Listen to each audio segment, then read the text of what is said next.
Well, good evening. Welcome to KB Rising, your home for Kellyville Pony Athletics. I'm Jacob Jones here with my co-host Terry Wiggs. We're back for senior night. It's great to be back. Last home game of the season for the Lady Ponies and the Ponies. Regular season, I should say. Up against the Beggs Lady Demons tonight.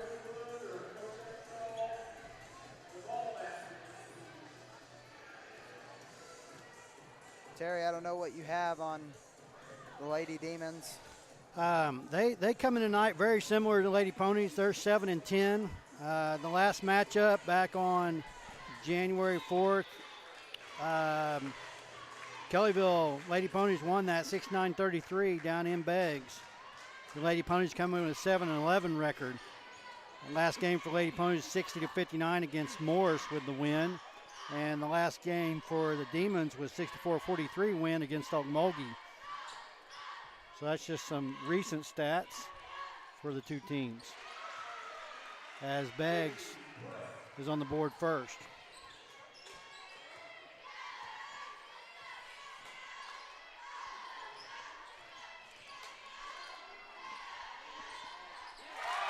And Kreitzer with the first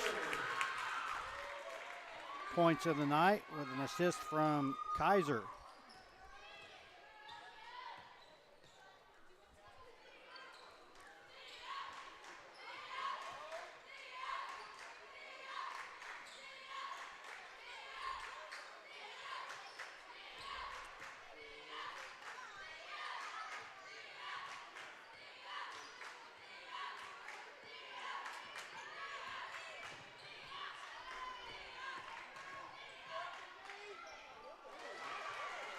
And there's another basket by the Demons,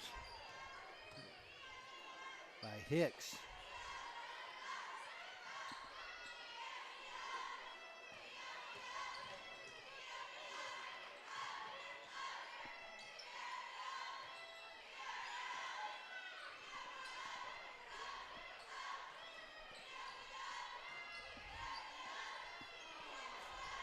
That ball's on the floor. It's going to be tied up. Jump ball. Possession arrow to the Ponies.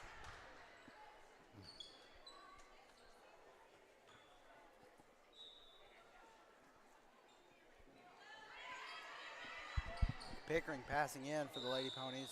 Calls 5-second call. Just gets it in for McGuire. Calls her for a 5-second. Well, that seemed like a quick 5 seconds.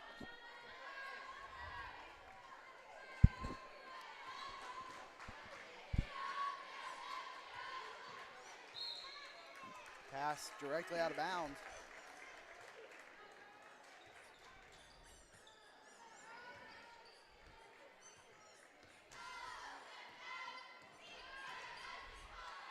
So seeing saw a little bit different starting group tonight, and that's just tradition for senior night. So you got Kreitzer and Peterson on the floor, who are normally really good off the bench players. They both got the start tonight, the nod, being senior night. So if they can take advantage. Kreitzer gets her own rebound. Three-point shot is off the mark a bit.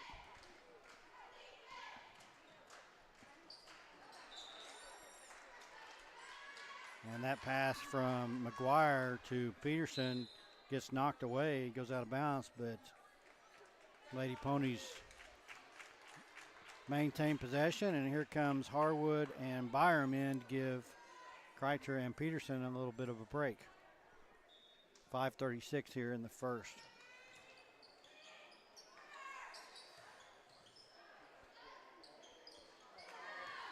And a three from Kreitzer off the front of the rim. Kicks right back to Lady Demons.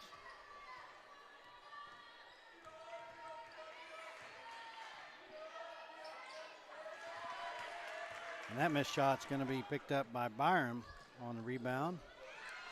Ball's loose on the ground again. Another tie-up, and this time it's going to go to the Demons' possession arrow.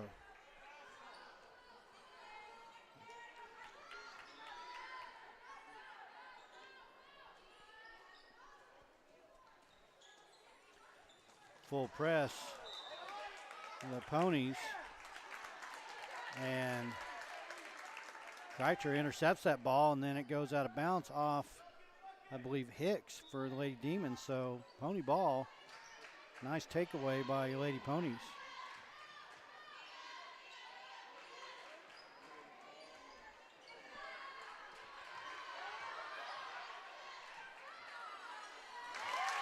And a rebound and putback by Peterson. The Byram got a rebound and had it kind of blocked as she went up with it, and it came back to Pickering. She was able to put it back up. Or I'm sorry, Byram.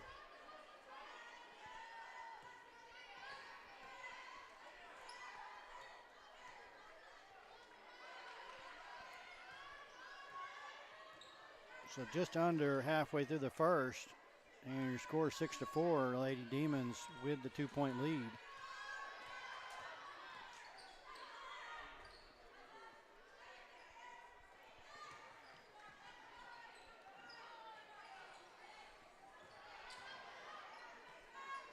You know, Jacob, just halfway through one quarter, but I see an improvement from the Lady Demons from the last time we played them in early January. Like I said before, your ponies won that game 69-33, so they won it pretty handily in that first matchup, and I think it's going to be a little bit bigger challenge to get the win tonight for the Lady Ponies, as the Demons seem to have improved.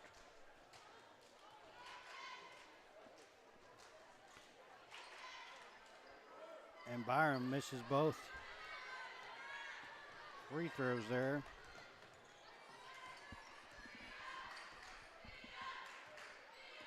That's Phillips taking the ball up. She puts up a floater. It's just off the mark. Rebound Pickering.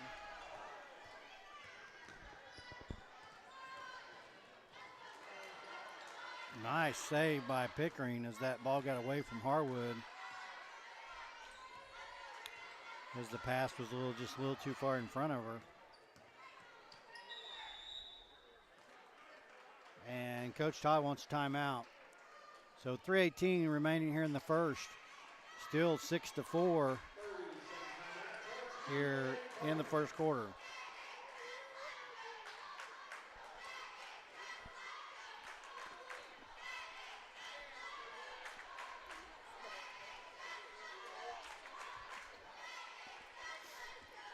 So a little bit of bittersweet tonight, Jacob. I'm sure you and your folks went through it last year, but This is my son, Evan. It's going to be his last official home game. We do host districts, so we will play again here in the event center here in Kellyville. I believe on the 18th. I don't know if they've released times yet, but so a little bit of bittersweet there. And there's a nice move. Oh, can't get it to go. Nice pass by Pickering to Harwood, and she's just a little too strong on the layup, and it rolls off the front of the rim.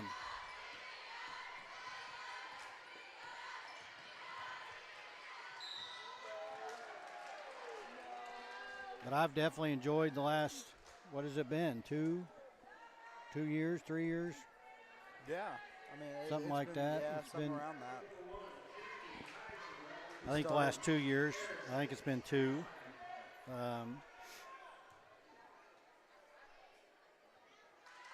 It's I will say, being a parent and watching a game that you're also calling is can be challenging, and but I've had a great time doing it, and I really appreciate Robbie and Jacob having me.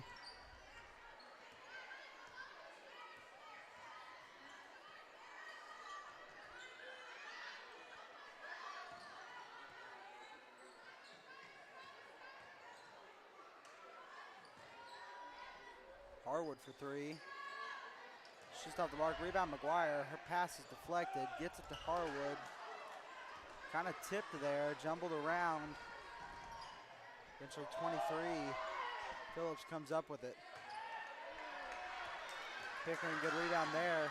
It's McGuire inside to Kaiser. Kaiser.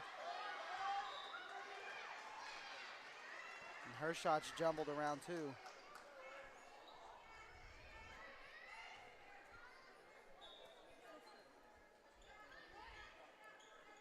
Harwood pass into Kaiser, over to McGuire, back to Harwood. Harwood hesitates on the shot. Mid-range jumper just off the mark. Rebound Kaiser. Kaiser gets it over to McGuire now. Back to Kaiser. Kaiser for 3. Calling out of bounds off the pole. Lady Pony struggling here in the first quarter on offense. Just 4 points with right at 2 minutes remaining. So 6 minutes expired, and they just have the 4 points. So kind of a slow start for Lady Ponies. There's a nice disruption by Byram on defense. They've played well on defense, holding the Lady Demons to just 8 points. So both teams really not on fire on offense here in the first quarter. And there's a steal. And Kaiser can't get the easy lay-in to go, as just an example of. And there's nice defense by Kaiser, causes the turnover. So Lady Ponies going to have the ball back. And that last layup was just an example of the Ponies' luck so far here in the first quarter. They just can't seem to find anything to get in the net.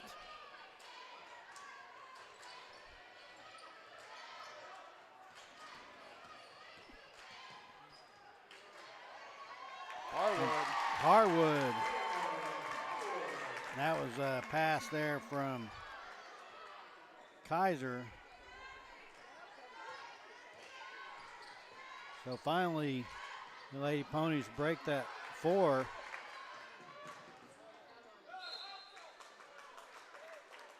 And that ball is tipped away by Harwood.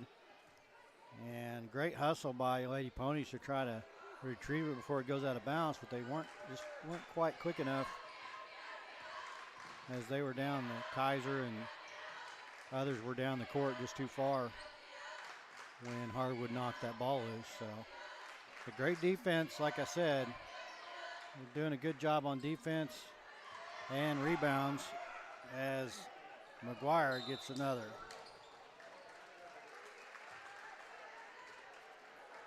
And I missed that call. What was? Well, he called a double dribble because I think Tony kind of bobbled the dribble around, maybe touched it with 2 hands or picked it up, and Almost a steal. Oh, and it is knocked away enough. Byram comes up with it as Kaiser got in there for the knockaway, but then Byram makes a pass to the wrong player. Underneath, she thought she had an open teammate, but ball intercepted. And there's Pickering with a steal.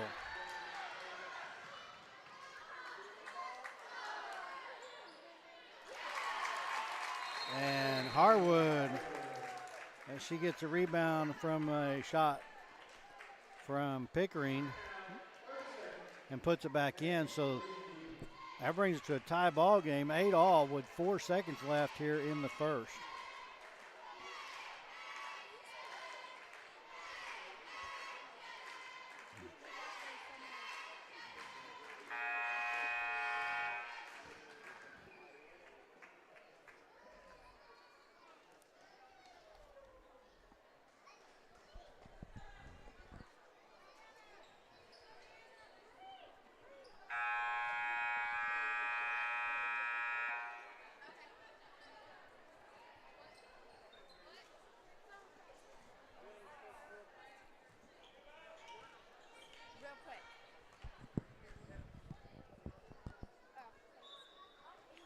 So Lady Demon ball with 4 seconds remaining.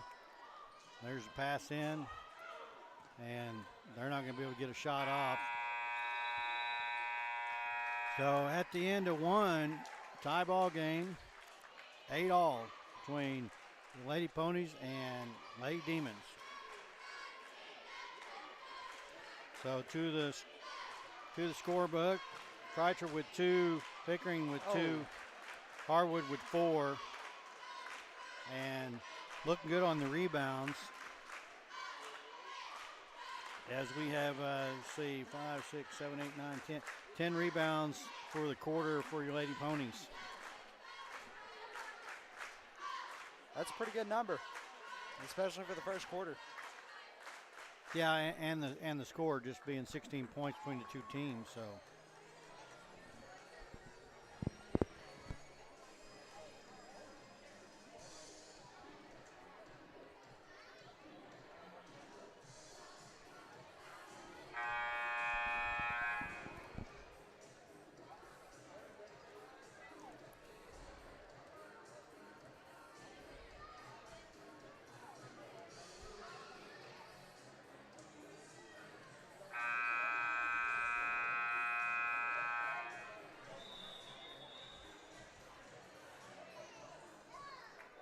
Yeah, the last matchup, there was 102 points scored between the two teams. So both teams got a lot of work to do if they want to make it close to the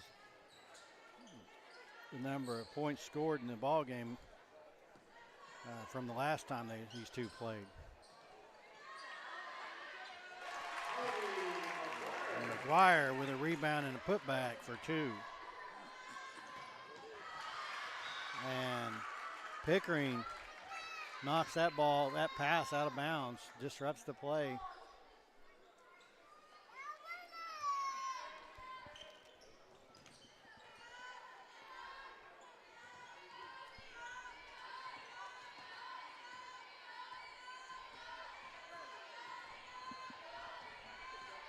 Hicks putting work in on Kaiser. Screen set by 35. Byram jumping catch to I think Kaiser got a piece of that. Pickering for 2. Just off the mark. Rebounded Harwood. She gives it to Kaiser.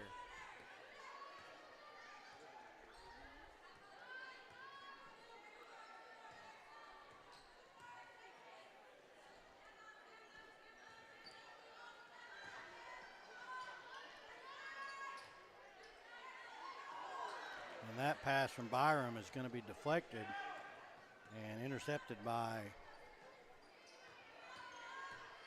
Beggs.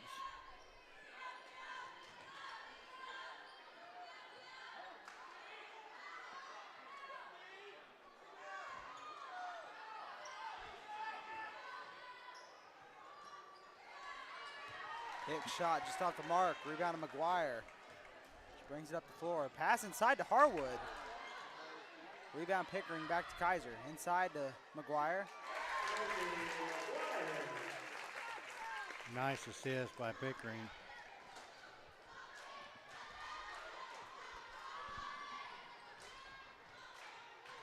Good tip by Byron there to knock that pass out of bounds.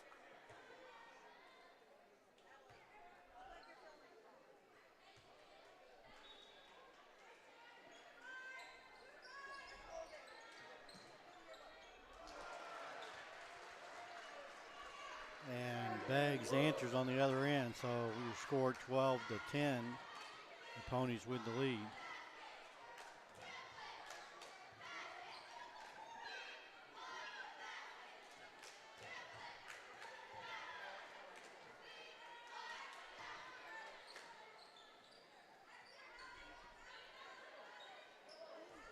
Right over to Kaiser. Out of bounds.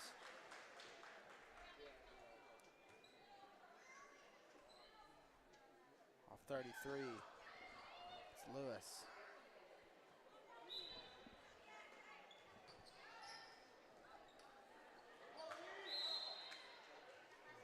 Kreitzer tried to go up with it, and it was knocked out by Beggs. So inbounds baseline by the Ponies. Kreitzer's going to pass it in. And she trying to get it to Pickering, but that's going to be intercepted by Beggs.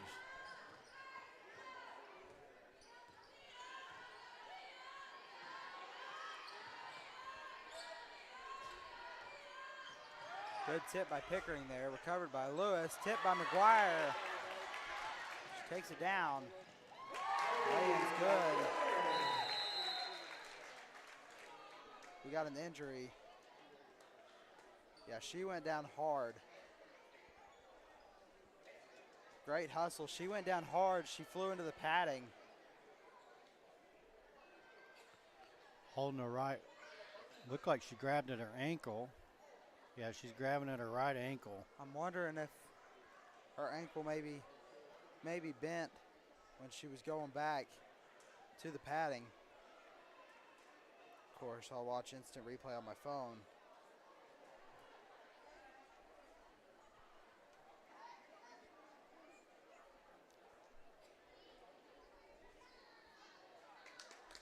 They pick her up and carry her off the floor. Coach Hicks.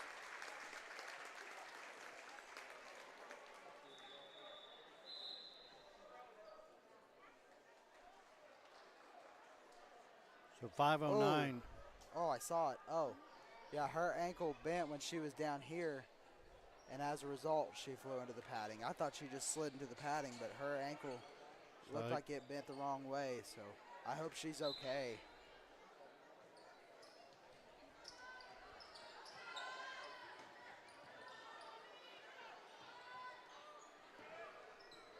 So back underway here, 5 minutes remaining in the half. Scores 14-10. Lady Ponies with the lead. And there's a three by number 21, Crook, for Lady Demons.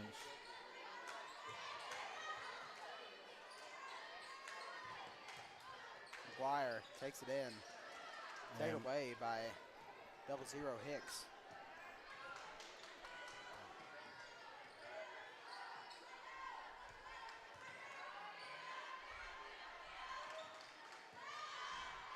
That ball gets loose, and McGuire comes up with it, so arc another steal for her. And back and forth passing between Harwood and McGuire. And that's going to be good for two. Great tip there by McGuire to take that pass out of bounds. Lady Demons get the ball back, of course. Passing to 35. Throw it over to Hicks. Peterson putting in the work on her. Now 21. Oh, that was a clean block by Harwood, but they're going to call her for the foul.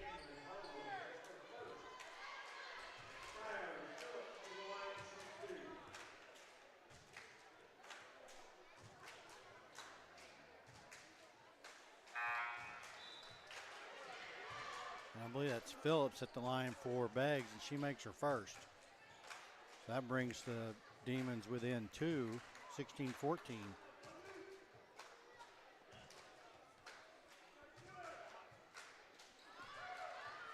And now the ball game's should be tied back up.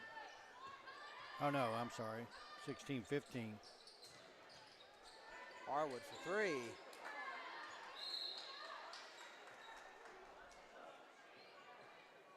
That rebound's knocked out of bounds.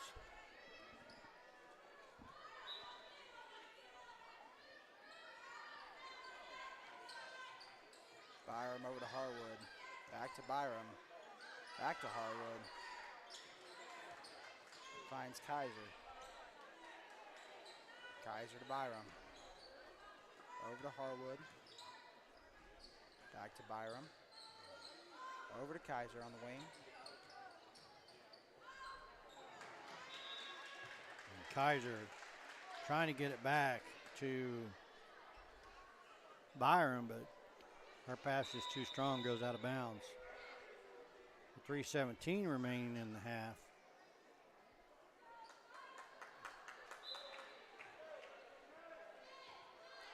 This Kaiser's going to take a break, and you got McGuire, Hardwood, Kreitzer, Byram, and Peterson on the floor for the Lady Ponies.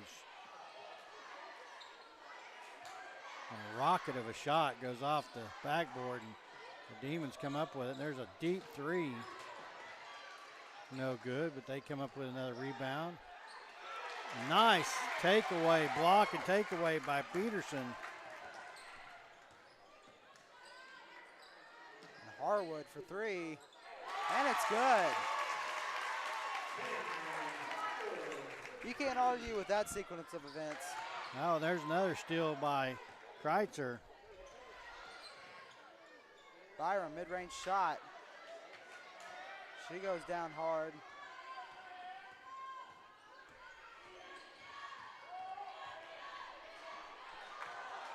Harwood gets hit in the nose.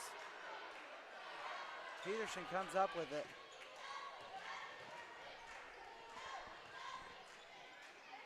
Harwood for three. Out of bounds off the top hole.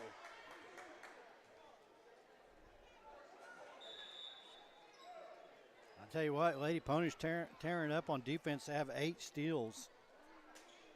So doing great on defense. And they're leading here on offense as well, 19-15 with 2 minutes remaining in the half.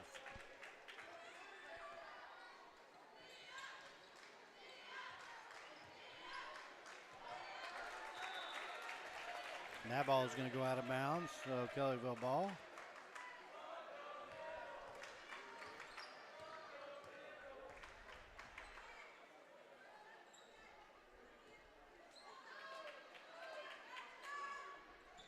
McGuire now on the wing. Gets it to Byram. Byram over to Kaiser.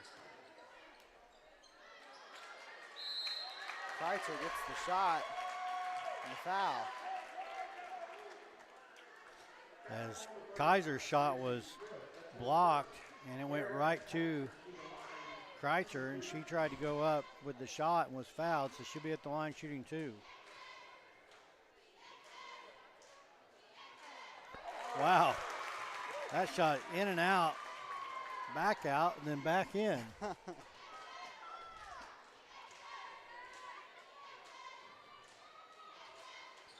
And her second shot's off the mark, no good. Lady Demons coming up with the ball now. Lady Ponies quietly have advanced to a 5-point lead. And there's a nice rebound by Peterson. And the drive in by Byram's knocked loose. And then the ball flies out of bounds against Beggs, I believe.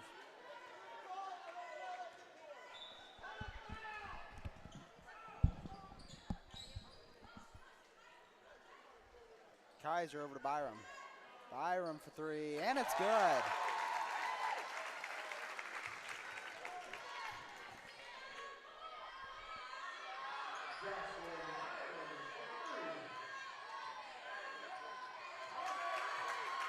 Nice block by Byram, and a steal gets it to. Man, I'll tell you what, I don't know. You were talking about quietly taking a 5-point lead and just this little. Who made that last shot? Who finally got it Kreitzer. in? Kreitzer finally got it to go. You want to talk about making a quiet lead. 10-point lead now, 21.9 remaining in the second quarter. Yeah, it was they did just that, just kind of quietly. Lady Ponies just kind of, there's some disruptions. Byram got that steal there in transition and got it back underneath. It took them 3 shots on goal to get it to fall in, but they were able to capitalize on Byram's steal.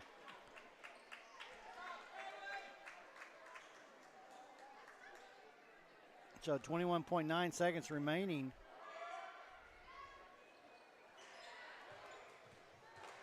And that rebounds by McGuire, and here comes the Lady Ponies right at 16 seconds. Byram. Mid-range jumper off the mark. Rebound 23, that's Phillips. 5, 4, 3, 2, 1. Last second shot, blocked. Blocked by McGuire. We're going into halftime. 9-point ball game. Lady Ponies 25, Lady Demons 16. So Lady Ponies found the offense here in the second quarter. And so they're on a good roll. Hopefully they can come out of the third quarter and continue and expand the lead a little bit and get comfortable. We're going to take a quick break. We'll be back in about 8 minutes or so. We'll see you then.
Folks, hopefully you didn't run off. Unbeknownst to us, the color looks like the color guard's getting ready to do a performance. I apologize. I wasn't aware of this halftime performance, so we're going to let you listen in. Welcome to 2022 Kellyville Winter Guard.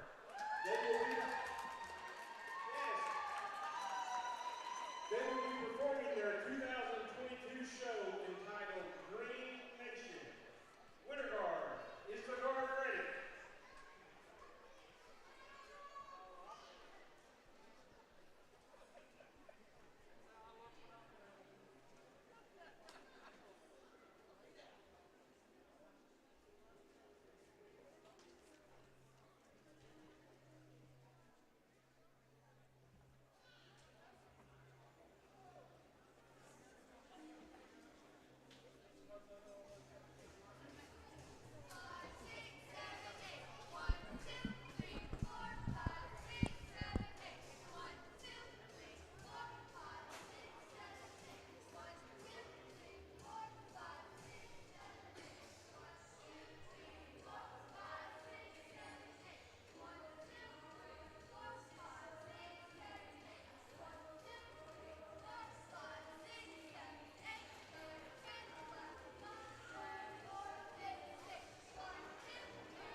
folks. I'm glad we were able to bring that back. Hopefully nobody ran off too far. They were able to catch it. But as always, live on YouTube, you can go back and watch the feed at any time. 50-50 tickets. 50-50 tickets are being sold by the Softball Booster Club. Looks like we'll be back here in about 5 minutes or so with your third quarter.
Welcome back.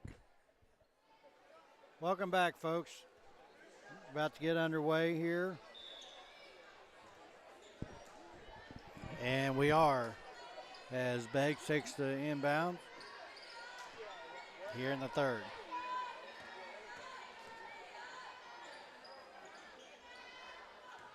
And there's a rebound by Harwood.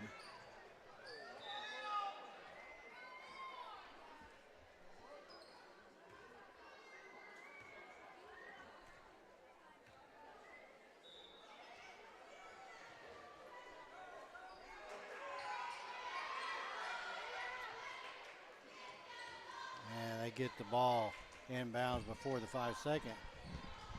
The jumper by Byram's off the mark. It's going to be rebounded by Hicks from Beggs Demons. Welcome back, Jacob. Once again, I'm sorry. We didn't. I didn't realize the winter guard was doing a little performance, but we were able to come back on and let people know that. And hopefully they didn't get too far away from their TVs and were able to watch the short performance there by winter guard. As Byram comes up with a steal and gets it back to McGuire to get down the court. She passes out to Harwood. Taken away by Lewis.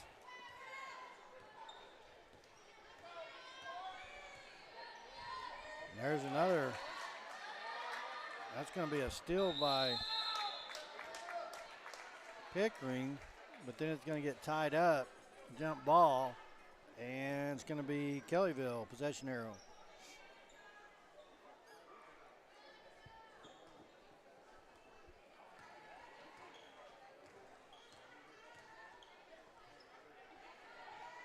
Lady Pony's doing a fantastic job disrupting the offense of the Demons.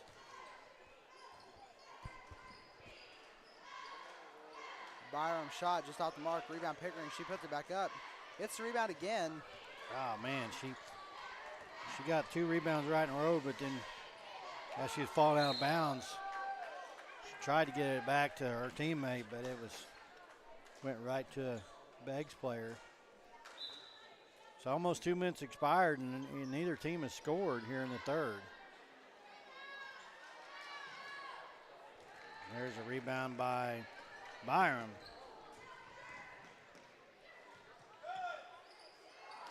And Byram can't get it to go. Gets a rebound. McGuire with a rebound. And gets it and gets hers put back to go.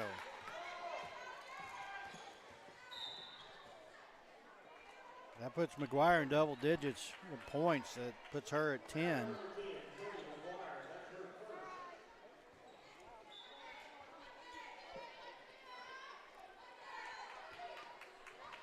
Lady Ponies with 23 rebounds so far in the game.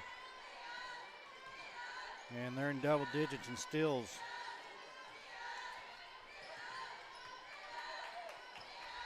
They're doing a great job on defense and on the boards tonight. I don't keep, I should, probably offense and defensive rebounds, but I just do total rebounds. There's nice defense again as that shot goes up, no good. McGuire comes down with it. Oh! She slides. She's going to be fouled as she tried to shoot, so she'll go to the line, try to increase her point contribution. I don't know if she slid on purpose there. No, I don't think she did. I think there's maybe a wet spot on the floor there just out of bounds. And she's unable to get the first one to go.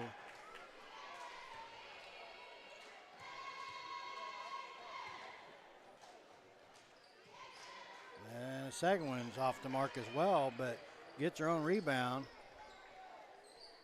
Harwood for 3, deep 3, no good. Rebounded by Lewis. As she falls to the floor.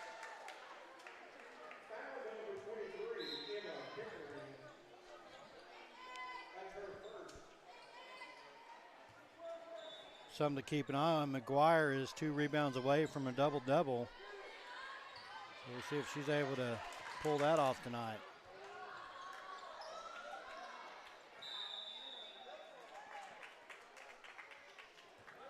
And that jump ball called is going to possession arrow Beggs.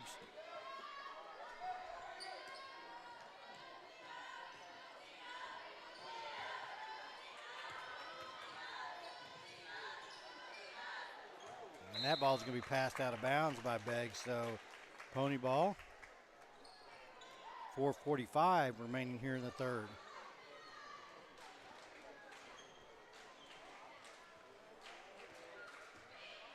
Beggs is still yet to put any points on the board here in the third.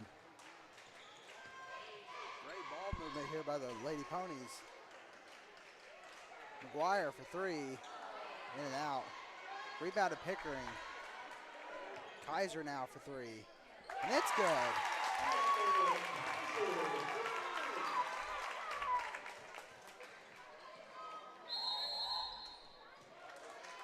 Timeout Beggs. So 4:10 left here in the third. Your Ponies have been able to put 5 on the board to no points for the Demons as they come out of half.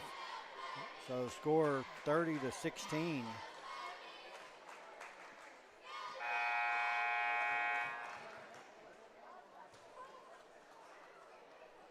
And as I said, McGuire's 2 rebounds away from a double-double. And then you have Pickering and Byram that both with, Pickering with 6, Byram with 5. So not too drastically far behind McGuire there. Those 3 leading rebounders. You have Kaiser with 1, Kreitzer with 1, Peterson with 1, and Hardwood with 3. And folks, I will give the disclaimer now. My stats, I don't claim to be 100%. Great takeaway, Byram there over Kaiser to get in the lay-in. There's another takeaway. Kaiser this time over to Byram. Byram out to Harwood. Harwood for 3, and it's good.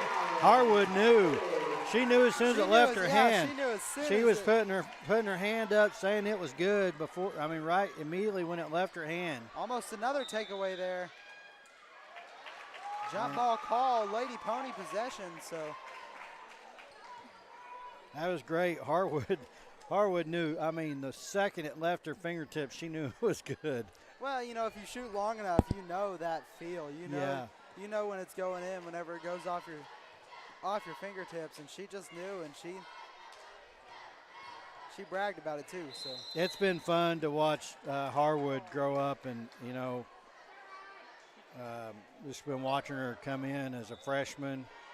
Saw her play a little bit of middle school ball.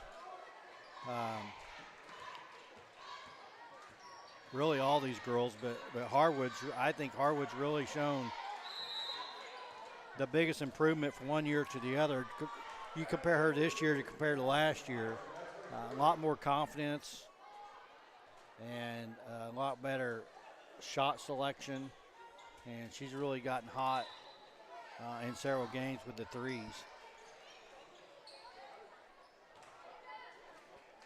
And there's a rebound there for Harwood.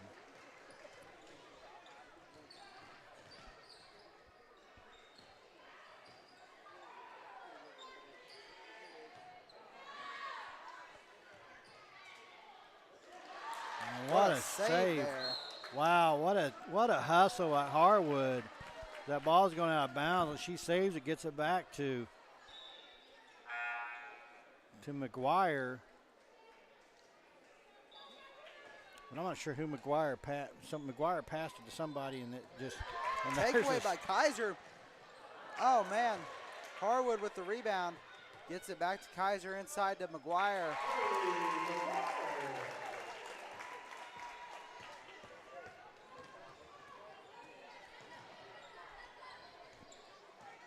That's 4 steals for Kaiser on the night. Byram has 3. Like I said, we're in double digits on steals.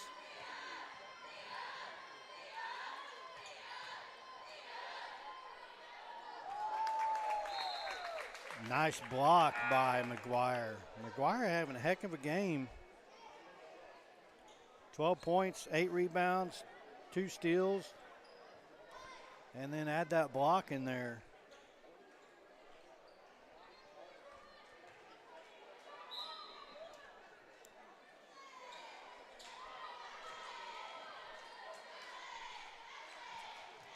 There's a steal by Byram.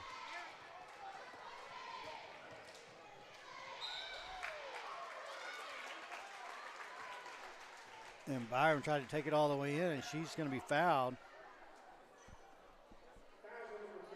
Missed the layup, but she'll go to the line for 2, so have a chance to still put points on the board after the steal.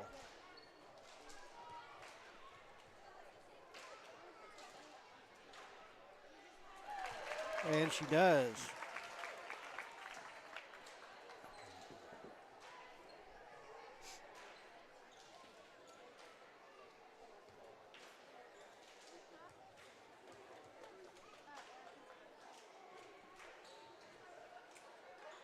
And her second one's off the mark. So the Demons still have not been able to get a shot to go. They're still stuck on that 16 from the second half. From the first half, excuse me. But that shot there is going to send Hicks to the line for 2. So we'll see if Hicks can add some third quarter points. And her first one's off the mark.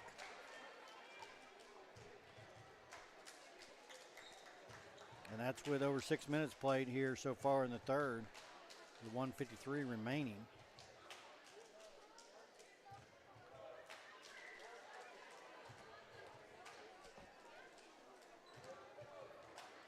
And I'm not sure, they had Pickering come out of the game for something.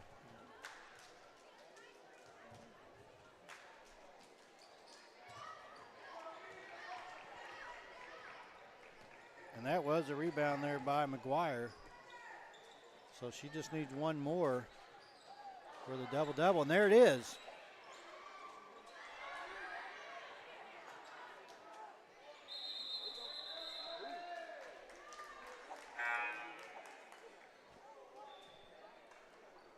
So with that last rebound by McGuire there, she's got herself a double-double for the night, sitting on 12 points and 10 rebounds. So congratulations to her. Definitely not her first of the season, and I'm positive it won't be the last double-double she completes in a game.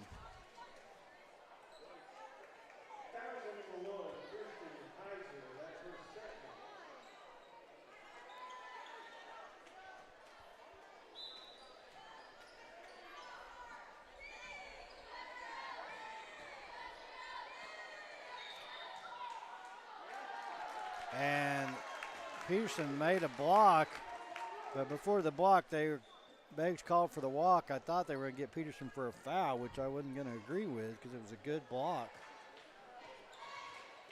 But they called a walk instead.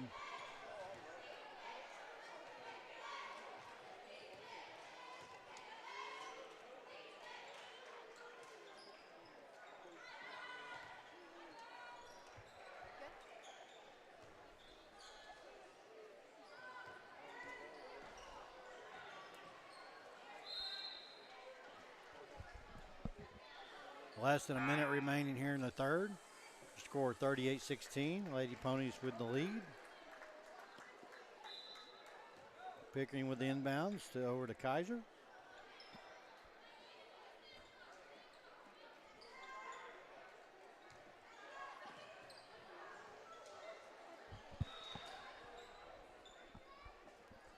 That's going to be a kick ball by Beggs, so Lady Ponies again with the inbound.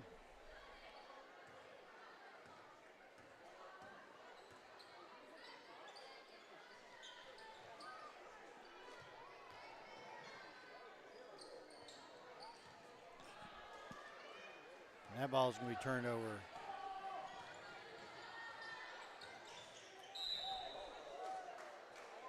And there's a foul.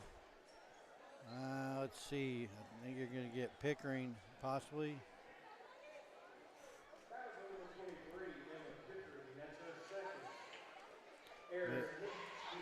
Not a lot of fouls called in this ball game so far tonight.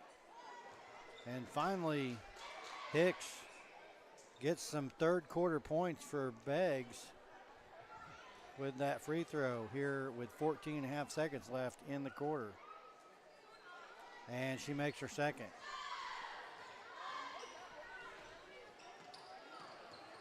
Kaiser gets to Harwood. No, Oh, that's sorry, not Harwood.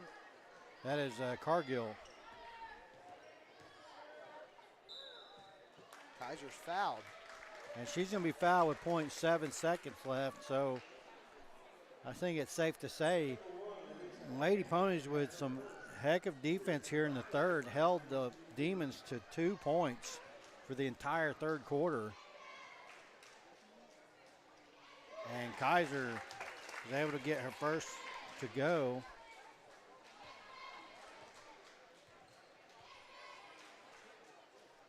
And drops her second.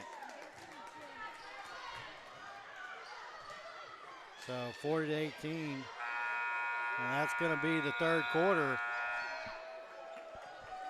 40-18 lead for Kellyville Lady Ponies.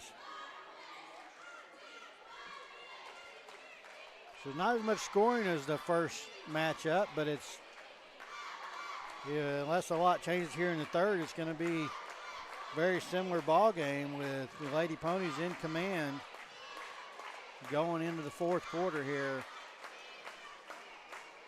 up by 22.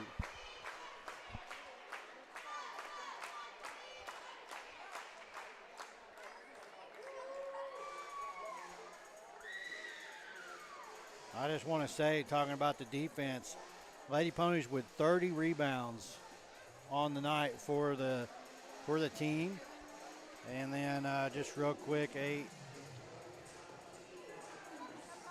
14 steals. So defense doing fantastic tonight. Again, they held Lady Demons to 2 points in the third period. So setting the bar high here for the fourth quarter. They may be able to get a goose egg here in the fourth quarter, who knows, but if they even come anywhere close to matching just the 2 points held in the third, that'd be great. Here we start, fourth quarter with the Ponies up, and there's a rebound by Peterson as that ball gets away, but then Harwood picks it back up as it's deflected, so she's able to get it from across the line.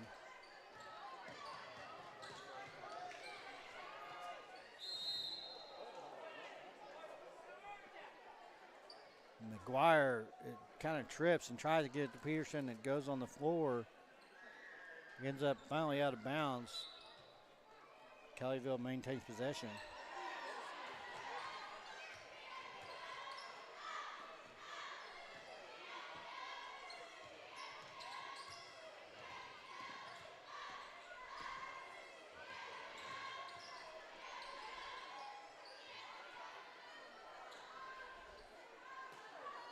And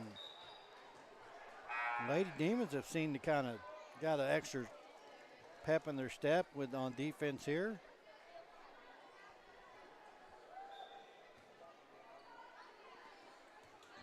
To start the fourth quarter. Ponies kind of struggling to get it inside, and there's a nice shot by Peterson for two. That was a great shot. Yeah, pass from Byram, and Peterson puts it in off the glass for Banks two. open.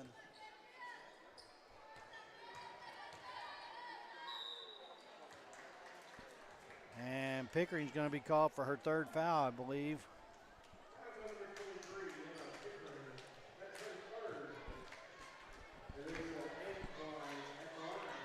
And that foul does send, that's a shooting foul, so they're at the line anyway. But from here on out, Lady Demons will be in bonus, so they'll go to the line with 1 and 1 for the remainder of the game at least,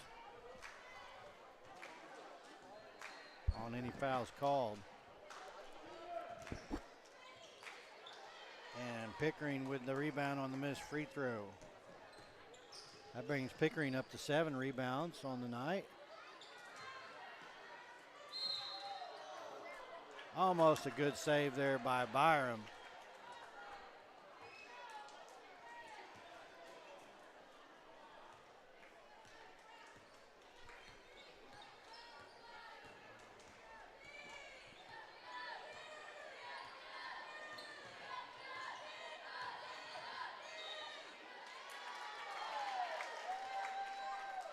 Nice defense there by Harwood. Caused that dribble off the foot as Phillips was working against her, and the ball went off her own foot. And Harwood not quite quick enough as Lewis come flashing past and blocked Harwood's three-point attempt.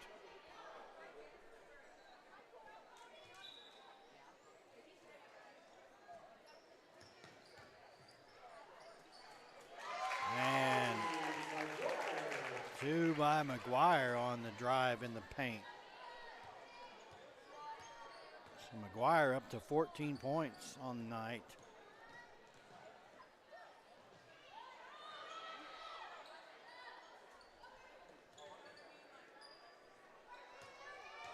Lady Demons on bonus, though.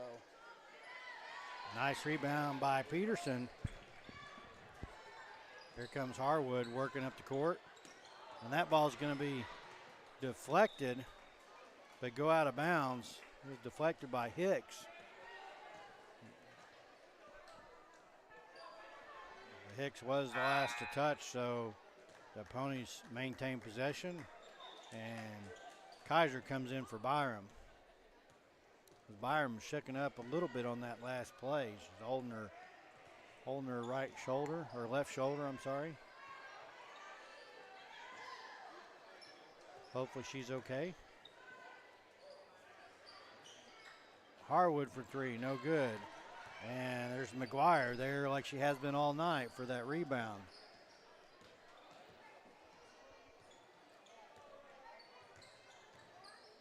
Squeezes it inside to Pickering. Pickering back outside. That pass in traffic gets knocked loose.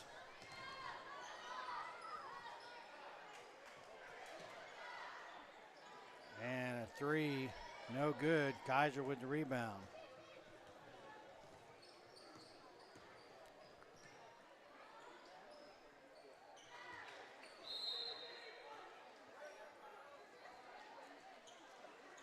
And that McGuire's shot was deflected and came in short and went off the hands of Pickering. So, Demon ball.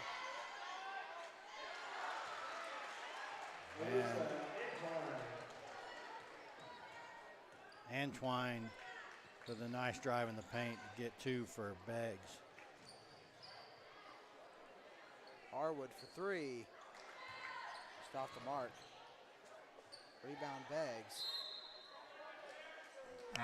Beggs going to use the old throw it off the leg of the defender. Throws it off of Pickering as Pickering had her tied up in the corner. So 24-point ball game, 44-20, 4:10 left in the game. As they get it back inside. And that rebound is going to come up, but Peterson can come up with the rebound there for Peterson. Kaiser drive in floater. Or not Kaiser, sorry, Harwood. I'm off on my names tonight.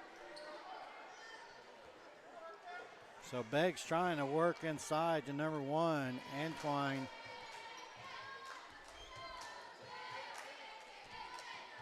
As they get it in, here she comes, driving in the paint. She kicks it back out.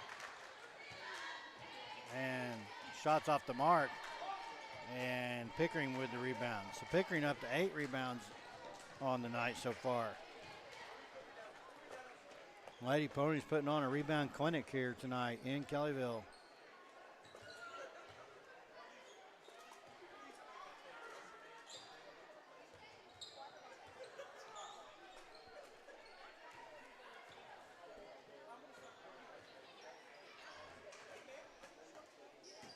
Kaiser, pump fake.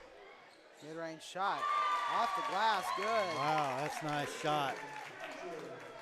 That was great for Kaiser to recognize. She started to go for the three, and Lewis came flashing in, and so Kaiser stepped in and did the jump shot instead. Kreitzer with the rebound.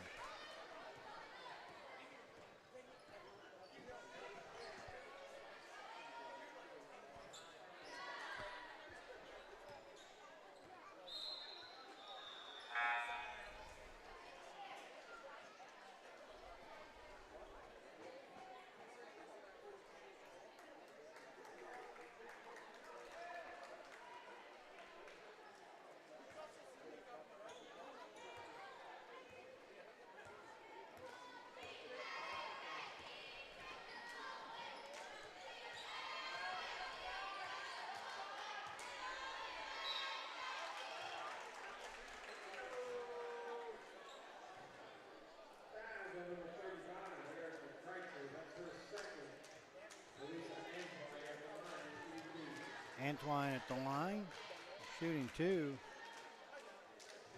And her shot's in and out.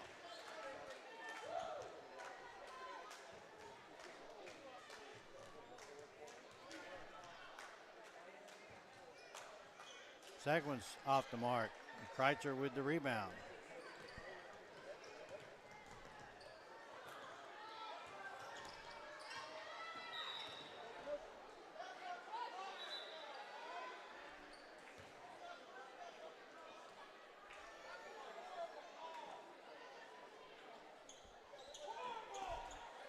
Coach Kaiser gets called for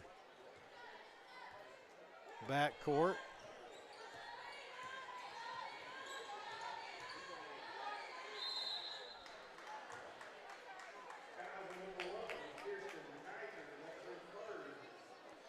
Kaiser called for her third foul. 1:57 remaining.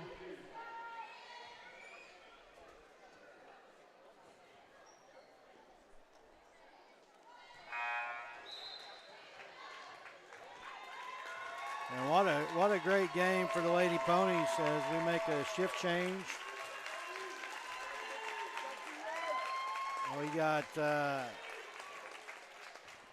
Powers, Fairson,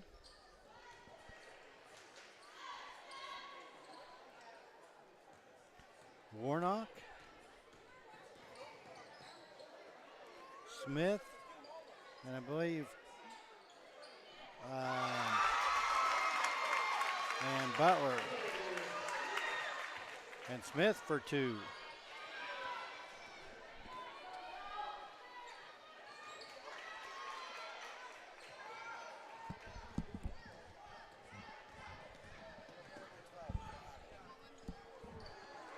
And there's a steal by Beggs, and that's number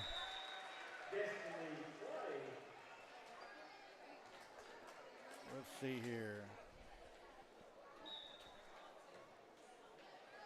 Destiny Clay, number 32 for Beggs. So right at minute 15 remaining, the Lady Ponies. And the ball's knocked out as Fairson was trying to get it down to the corner. Warnock passed the ball in to Butler. Butler back to Fairson. Warnock with the drive down the baseline, no good, but the rebound by Smith. And it'll be jump ball, possession arrow, Lady Demons. 54.6 seconds remaining in the game, 48-24. Beggs with the ball.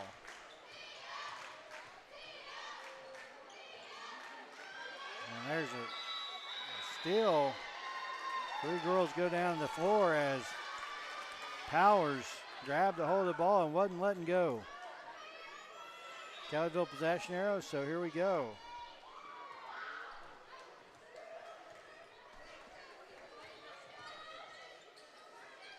Fairson over to Butler.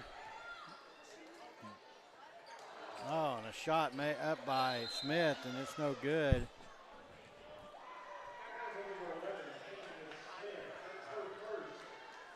And Smith commits the foul trying to get the rebound. That'll be her first. But the Demons are in double bonus, so they're going to go to the line shooting 2 here with 29.6 seconds left. A score of 48-24. Lady Ponies with the commanding lead. Jacob playing with ducks. Yep. Sure enough. You can hear the, well, maybe. There you go. We're going to have Chuck the Duck. There's a nice rebound by Powers. I believe at the halftime of the boys' game, right? I believe so. A little fundraiser. And that ball's going to be backcourt as Beggs picks it up. Pass in the paint, no good. Ball's loose on the floor. Beggs gets it back. 7 seconds remaining. Beggs with this jump shot, and it's good off the glass. So 48-26 is going to be your final. Lady Ponies, what a fantastic game. I want to congratulate Tony McGuire for a double-double. She ended up with 14 points and 11 rebounds. And congratulations to those seniors, Lady Ponies, for their final home game of the regular season. Again, like I said, we will be here for district play. So these teams will get a chance to play here at home court. But I mean, fantastic.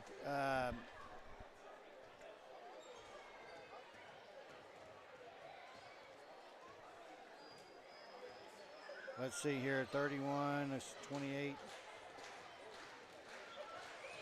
38 rebounds, Jacob, on the night for the Ponies, for the Lady Ponies. That's fantastic. What a night.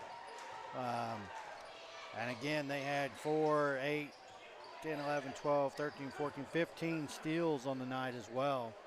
So your scorers, Kaiser with 7, McGuire with 14, Kreitzer with 5, Peterson with 2, Pickering with 2, Harwood with 10, and Smith with 2.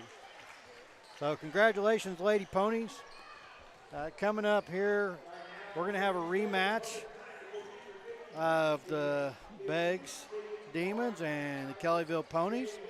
Their last matchup was at the beginning of January, where your Ponies shocked the Demons down in Beggs with a 71-63 win. Both teams come in, Beggs at 9-6, Kellyville 7-11, so they follow the girls' record 7-11. The girls now 8-11, so we'll see if the Ponies can continue to follow their sisters on the record and improve to 8-11 tonight with another win against Beggs. I'm sure both teams have seen improvement. The last game Beggs played, they got a win against Henrietta, 63-43. Kellyville coming in last game, a loss against Morris, 52-44. So Kellyville ready for a win, and hopefully we'll see. The last time they played, we had a fantastic, very competitive game between these two teams. So hopefully that's what we see tonight. And we'll come back in about 7-8 minutes for the start of the game. See you then.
are back here at the event center. Starting lineups just introduced for both teams. You know, I think in the first matchup, I don't know for sure. I know in the first matchup, Beggs was missing a couple of players, but I'm not 100% for sure which ones weren't on the board. Beggs gets the tip.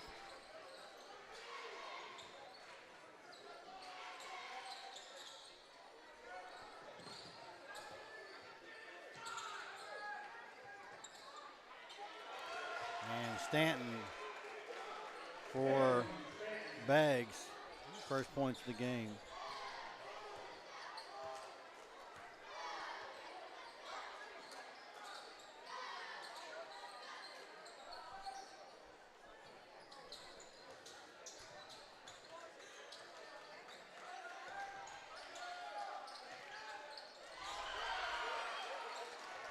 And that shot's gonna be blocked by Stanton. And Beggs.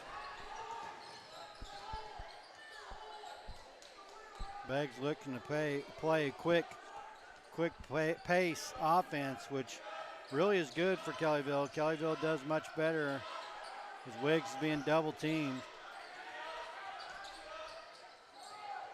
That pass picked up by Mosby, no good.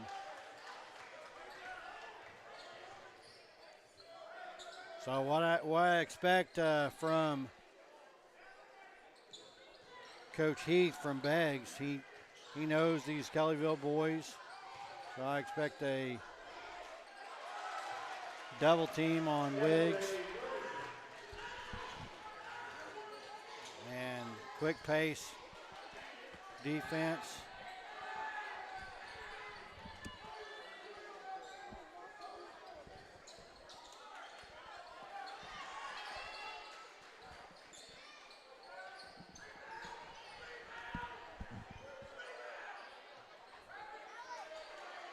And Stanton comes up with the rebound as Thomas is unable to get the shot to go.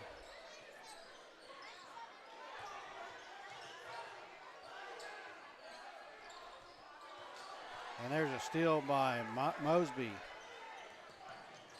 Mosby on the other end.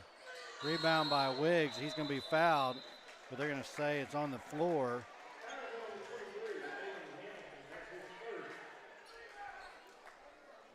So first foul of the game called here. They go against Beggs. As they jump out to a quick 6-0 lead here. Kellyville still looking for the net. Mosby for three on the outside. And there it is, Mosby for three. As he splits Beggs' lead in half with that three-point shot here early. Stanton working on Wiggs. Ball's knocked loose. Thomas comes up with it. I believe Miles knocked that loose. And a three by Bellis, and that's good. So a tie ball game. Kellyville comes back with two shots and ties the game.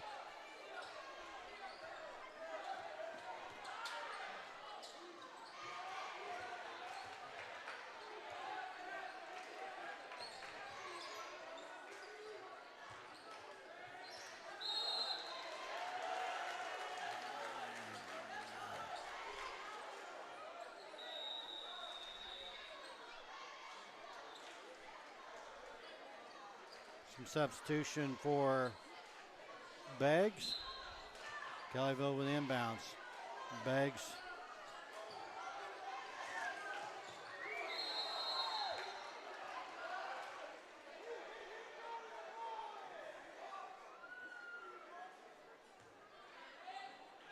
Now they're going to call a walk on Kellyville as the ref, and he just admitted he tapped himself in the chest. He missed the illegal on Beggs on the inbounds.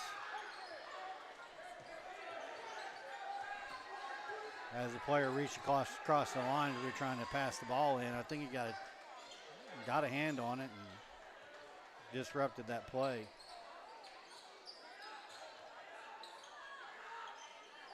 And Wiggs for 2 over the outreach of 2 defenders. That gives Kellyville the 2-point lead here with 4 minutes remaining in the first. There's a 3 off the front of the rim, and Thomas with the rebound. And here comes Kellyville.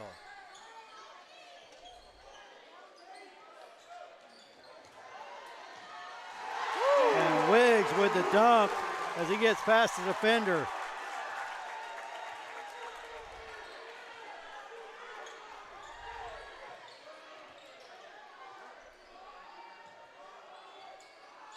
Wiggs with the rebound on the other end.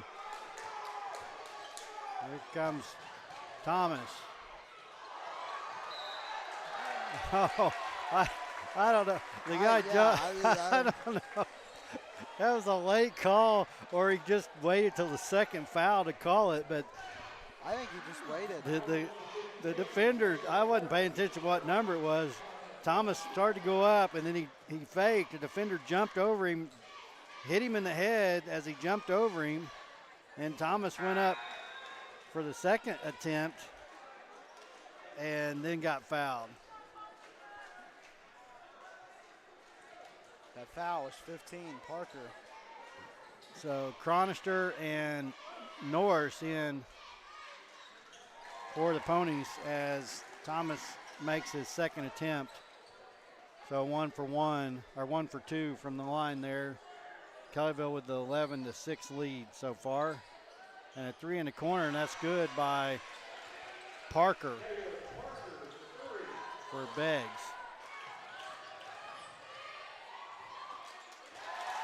And Norris with a close baseline jumper, and that's good. Norris with the steal on the loose ball.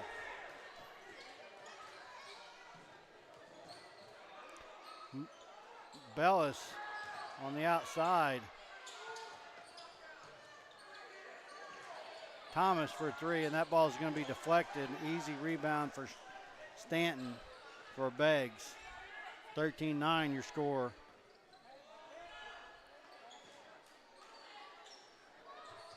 And a 3 on the other end. And Wiggs fights for the rebound and gets it.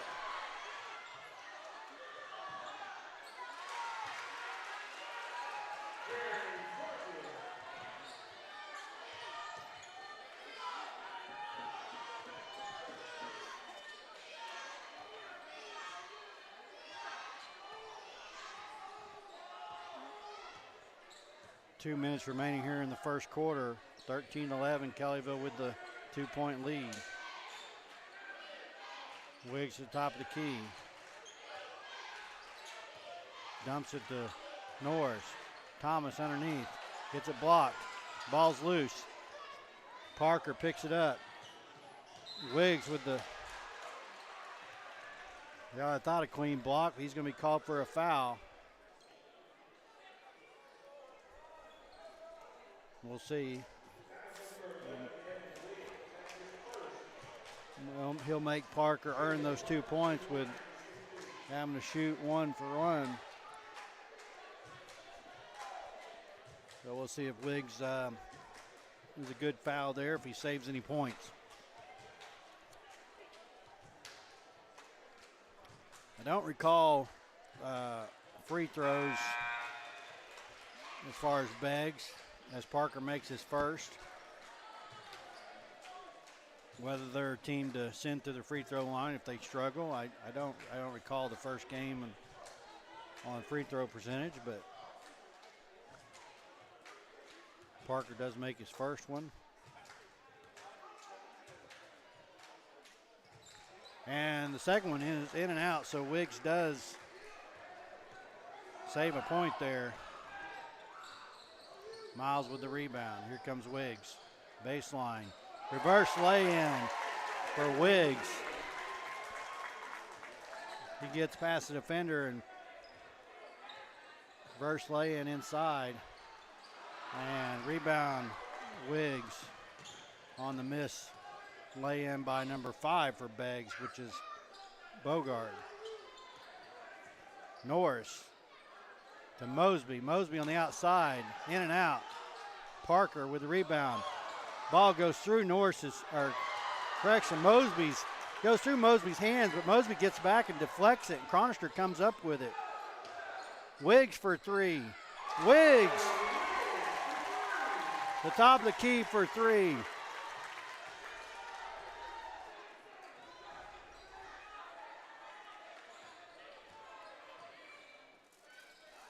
Deep 3 by Parker, no good.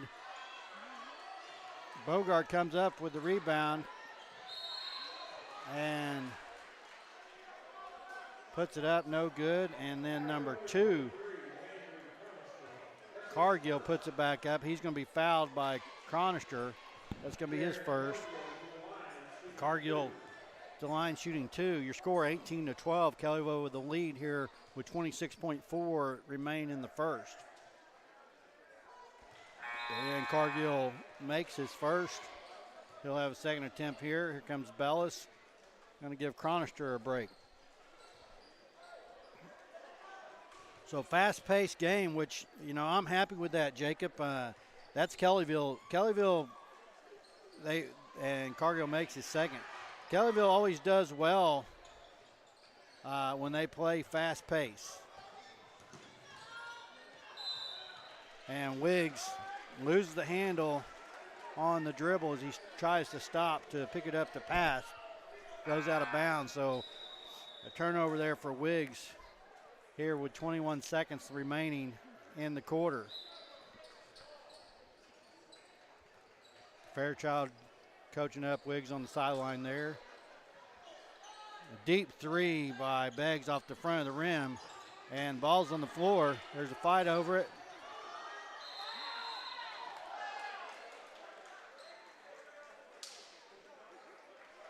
As Norris covers it up, and did we get a timeout? Yeah, I think we called a timeout, so we maintain possession there. And we do keep the possession arrow as well. So 8.4 seconds as Coach Fairchild trying to probably ride up a quick play here for a last shot on goal to end the quarter as your Ponies are up by 4.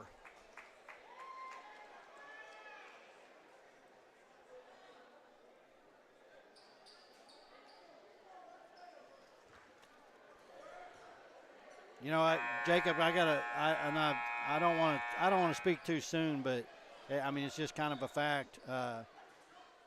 Evans always had a great game playing against Beggs, whether it's in Beggs or here, and he's having a pretty good game so far. He's got 9 points on the night with 4 rebounds.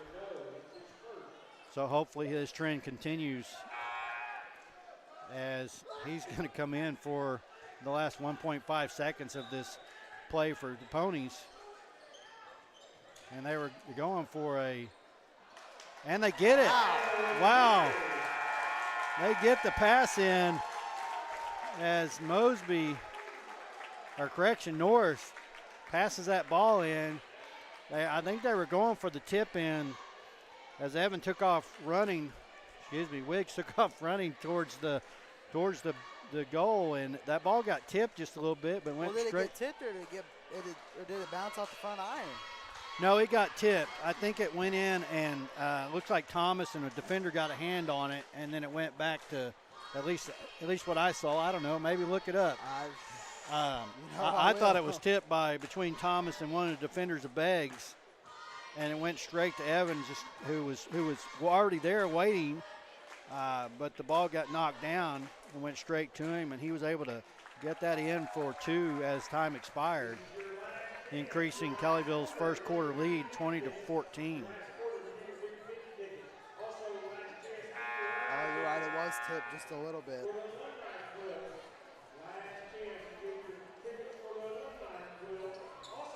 But I will tell you, Kellyville's got to keep their foot on the gas because Beggs, they love to play fast, and a fast-paced game, a team can make up points or gain points in a hurry.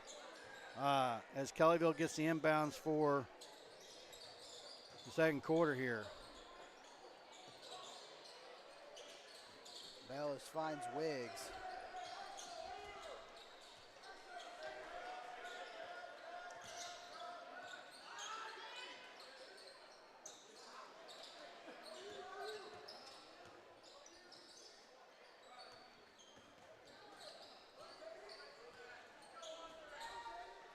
Kellyville trying to move the ball around, and Mosby for three, no good.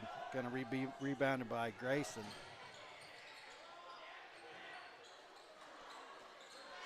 And rebound knocked out, and then comes down to Hamilton, and he puts it back for two. And Bellis' shot's off the mark, and an easy rebound there for Grayson. Grayson gets his own rebound, puts it back the outside, gets it across the court, and there's a three off the front of the rim. And that's going to be out on Grayson, so Kellyville ball.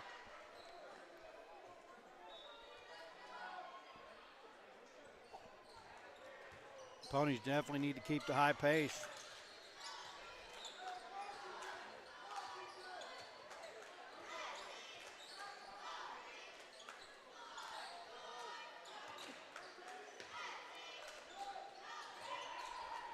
I do like the movement I'm seeing from the Ponies so far. As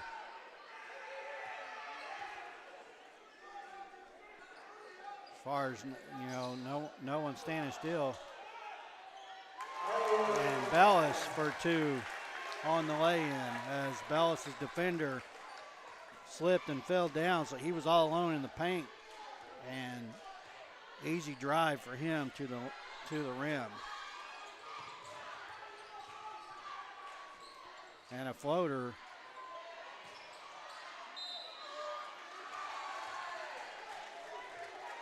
And that's Hamilton, is able to get two of his own rebounds and then put it back up.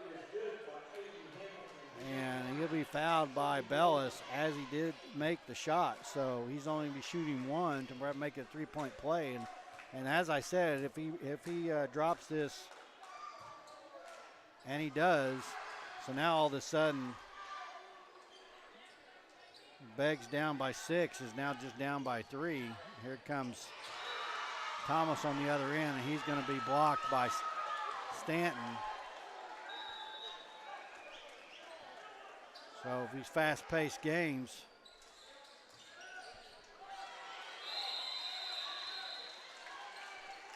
jump ball, Beggs possession arrow, so because that inbounds gets tied up by Beggs trying to get it into Thomas.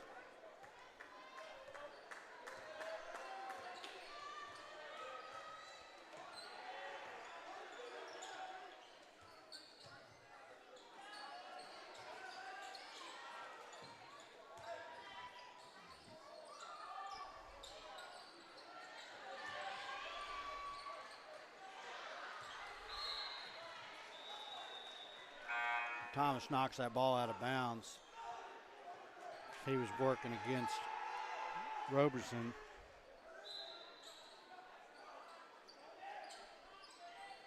And all along in the corner for 3.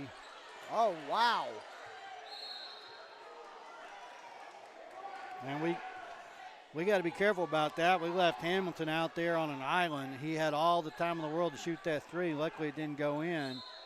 But it rolled around, and Beggs able to come up with the possession as it goes out of bounds. There's Wiggs with a rebound.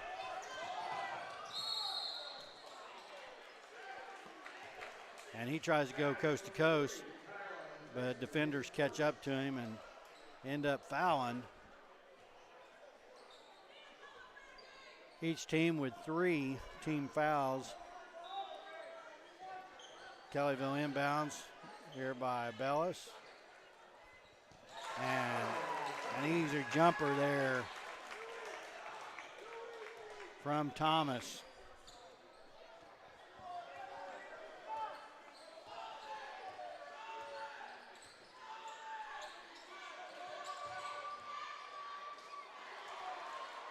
Big takeaway by Miles there. Hamilton tried the fancy behind the back, and it just didn't work. And Miles goes in for the lay-in. He's going to be fouled hard by number 3, Grayson. That's going to be his second. So definitely a foul count to watch tonight between both of these teams. And Miles misses his first attempt off the front of the rim.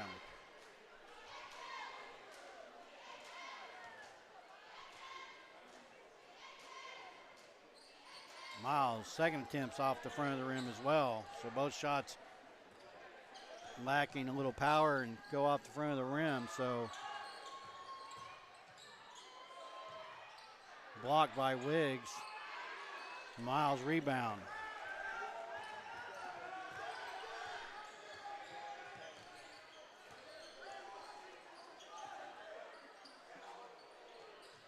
Bellis for 3.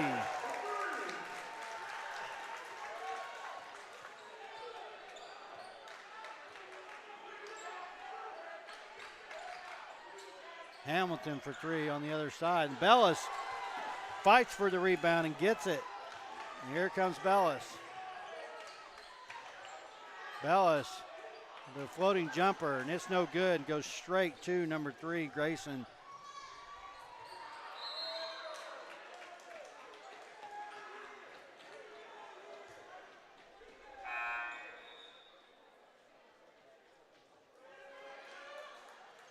I'm not sure if Bellis and Grayson are having words or just chit-chatting.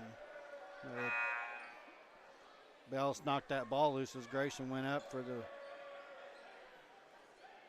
And Hamilton was calling for a tee on Bellis as he was having words with Grayson, but I don't think they were those kind of words.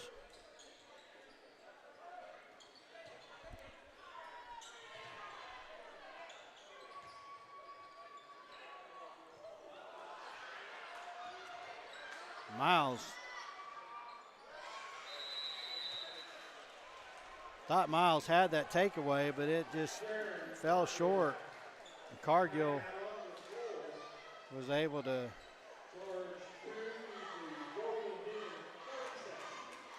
get it in for the 2. So back to a 6-point ball game. Like I said, it just kind of quickly, you don't look at the scoreboard for a moment and you don't really realize these two teams are fast paced and you don't really realize their score, and you look up and all of a sudden one team over the other their scores changed by 4 or 5, 6 points. And you're like, what the heck happened? I don't remember seeing 6 points scored. As just a while ago, it was 22-19. Beggs had closed that 6-point lead that Kellyville had down to 3. And then just within a minute or two, we're back to a 6-point game, 27-21 Kellyville. Kellyville has the inbound here. Bellis. Beggs is doing the full press. And we get it past half court. Over to Wiggs. Wiggs to Mosby. And Mosby's going to be fouled by number 2, I believe. Cargill. That's going to be his first. But that is the 6th team foul by Beggs. So one more, and Kellyville will be going to the line 1-1. And Miles with a tough lay-in try. And that ball is going to be knocked loose. Mosby with the pickup.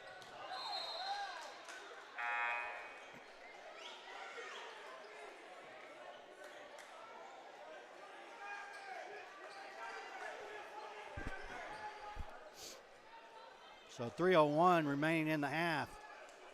27-21. Kellyville with the inbounds. Baseline. Bellis. Gets it to Thomas.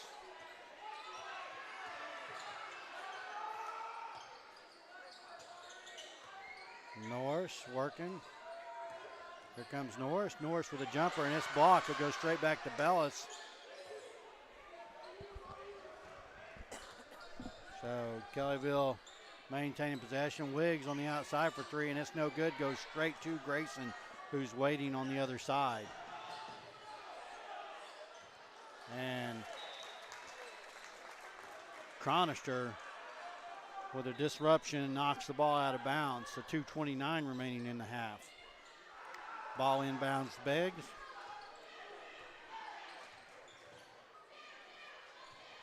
And in the corner, number 2 for three. And Norris with the rebound.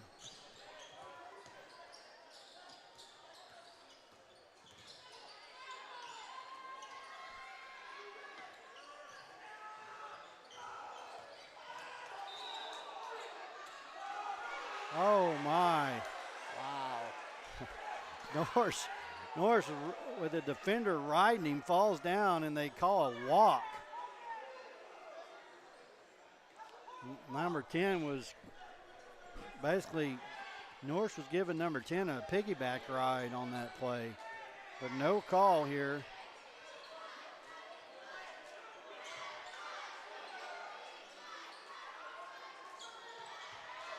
And Cronister with the rebound.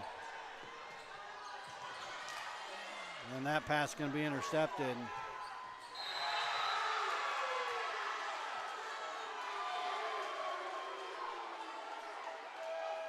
Wow.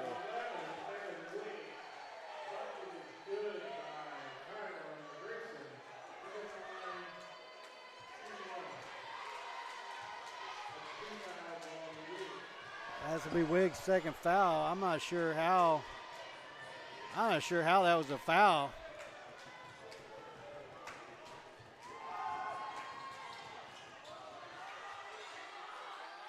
Thomas with the rebound.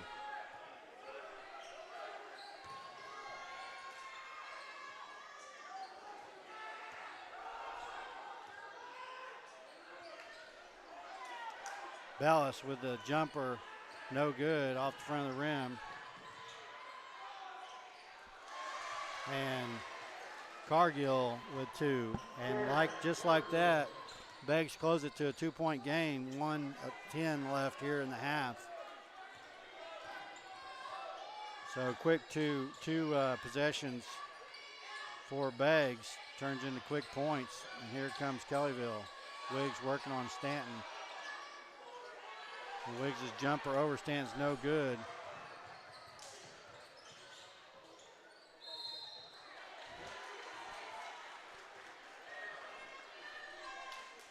And Grayson's going to be fouled by, I believe, Bellis. That'll be his second foul. Grayson shooting 2. 48.2 seconds.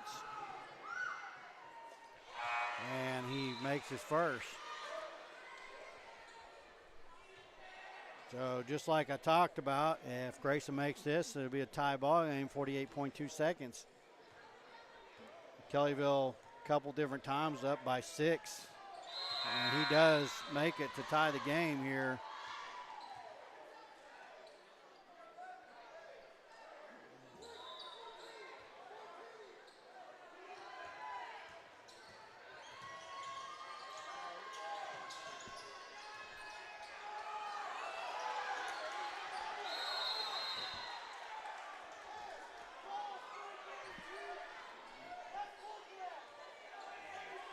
As Wiggs gets triple team, gets the ball knocked loose.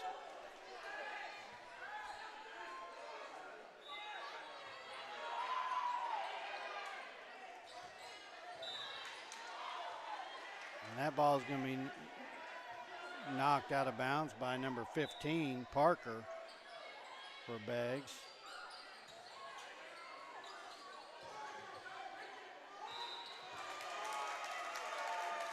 And a foul on number 10. That's going to send Norris to the line, shooting 1-1. 32.8 seconds left.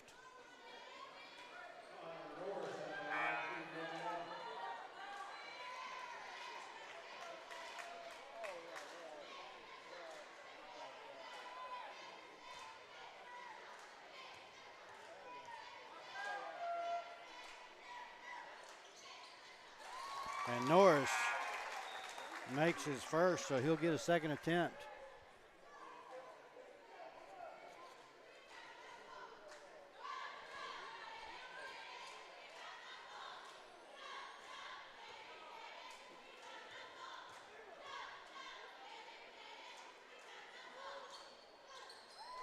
And Norris makes both. Kellyville back with a 2-point lead. About 25 seconds remaining. And Beggs appears to be looking for, well, maybe not, as Grayson off the glass, 2 points. So ties it back up right at 10 seconds remaining.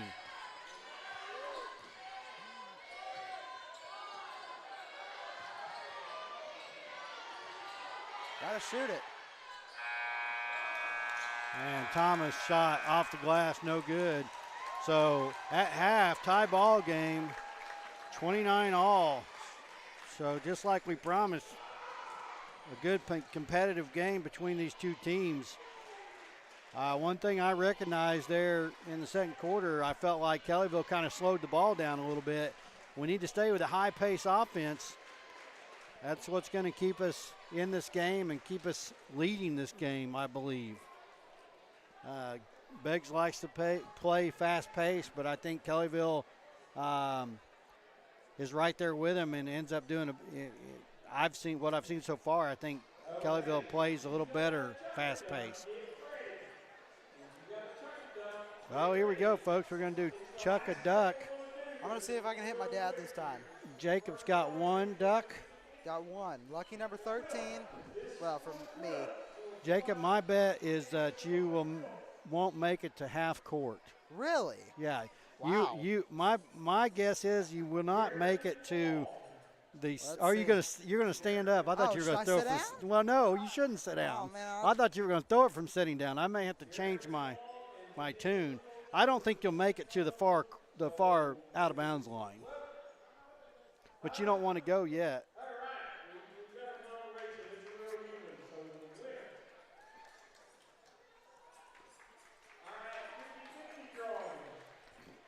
Well, let's see. Yeah, you got to wait till they call for it. You got to let it.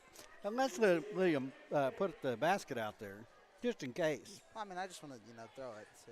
See how it goes. Well, I know, but I mean, if you're gonna try to hit your dad, it might fall short, end up in the bucket, and then you win. Well, yeah, but that'd be pretty cool.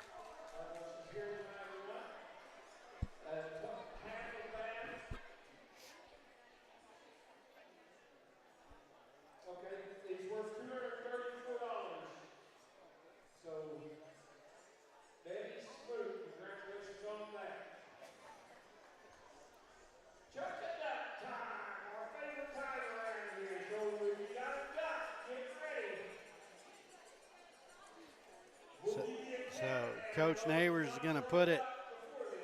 He's going to put it in the center. Oh, he's going to put it fairly close. Oh. What is that? Oh, that's a challenge. Right there, closest to the center. I don't even know how that happens. How do you even?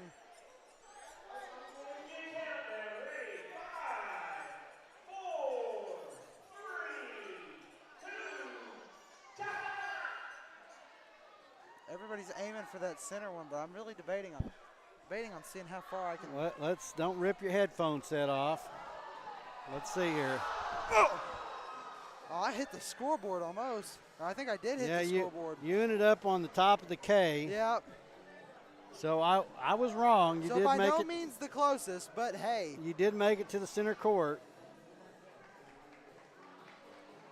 And we got one, looks like we got one duck. Nobody's made it on the orange circle. One duck that looks just. That is the easy.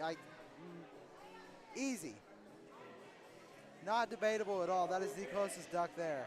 Yeah. So Coach Neighbors is telling Miss Archer.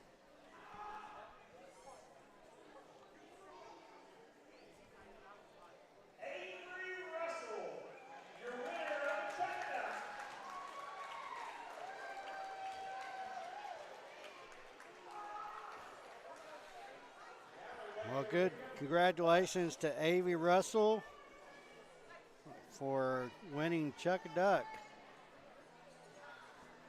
Okay, ladies and gentlemen, one more time. If you are planning to attend a state playoff contest, whether it be in Kellyville or Banks or wherever, make sure you go on the OSSAA website to get your cheap tickets. OSSAA.com. Starting on the 13th of February, you go on their website. Yeah, I don't know if you guys can hear Robbie or not, but they're saying for playoff tickets, you go online to OSSAA.com. OSSAA.com, their website. They buy advance tickets for $7 for any playoff game. If you buy them at the gate at any location, they are $10. So save $3. Go on the website and get your advance tickets. Again, districts will be played here. And same goes for you. You can save the $3 for the ticket. So make sure you go to the website there and get your tickets starting on the 13th. And we'll have those schedules and times out. We'll put them on our website, KV Rising, and we'll get them out as quick as we know them and give you guys an opportunity to make plans to come out and support your ponies for district play here at Kellyville, here in the event center. Folks, I'm going to take a quick break here. We got just about 5 minutes before the start of the third quarter, so we'll be back in about 3.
quick 3-minute break there for us up here in the booth.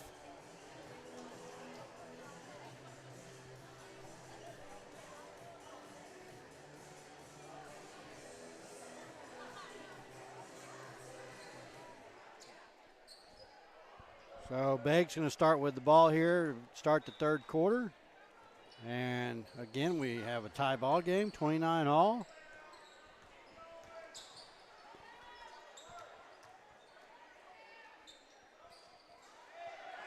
Wow. Wow. No. No call. No call. It went off the top. Went off that top pole. That's what knocked it down in. That shouldn't have. Those 2 points should not have counted. Hopefully this game is not Coach decided Wood by normally 2. Coach Wood normally doesn't get too involved in the game, and I watched him point at that.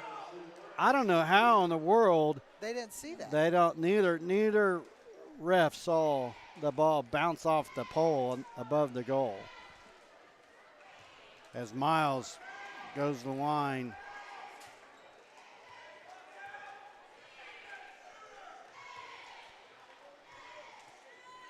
So that was clearly no good for Beggs as Miles makes 1 of 2. So again, hopefully this doesn't end up being a 2-point ball game, or a 1-point ball game for that matter.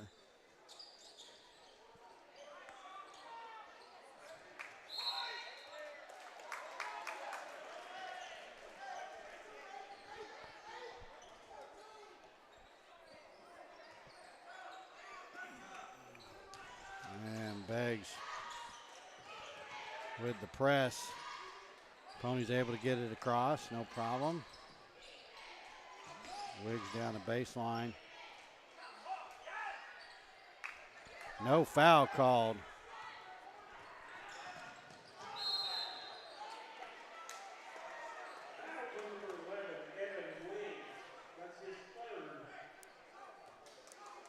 And Wiggs called for his 3rd foul.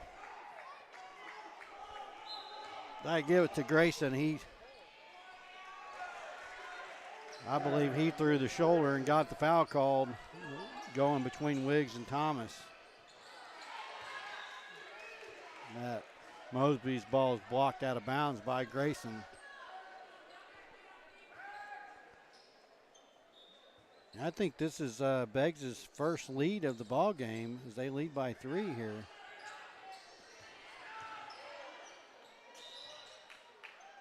Oh, wow. And Wiggs can't get the lay in the go. It rolls around the entire rim and then falls off the backside against the glass. But Wiggs will go to the line shooting 2.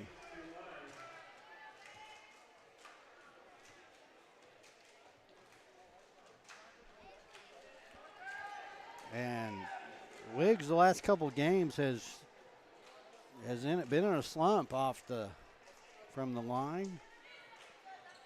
And his woes kind of continue, but he does make a second there. So one for 2 here tonight.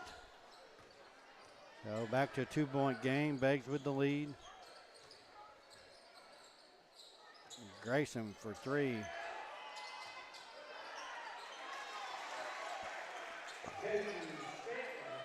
Stanton puts it back in for 2.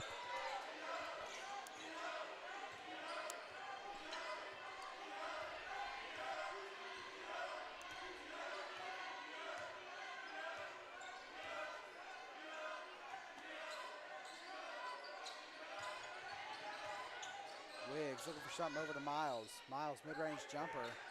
Falls to the floor. Rebound Thomas. Thomas goes back up with it. Good. Great job by Thomas to do that pump fake, get the defender up in the air.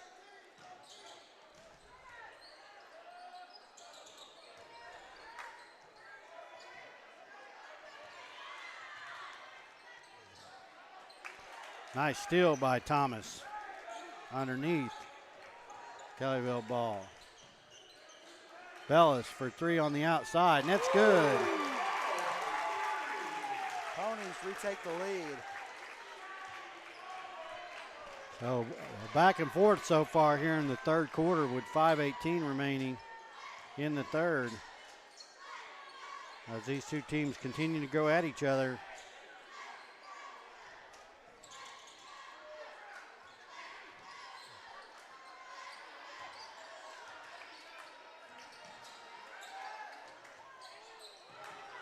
Oh, my.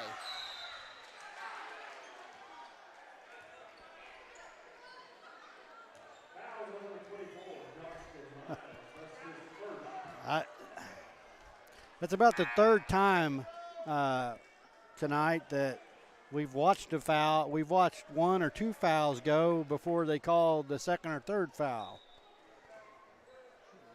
There was a foul on that loose ball as the defender came diving in and basically took Wiggs to the ground. Wiggs with the rebound there.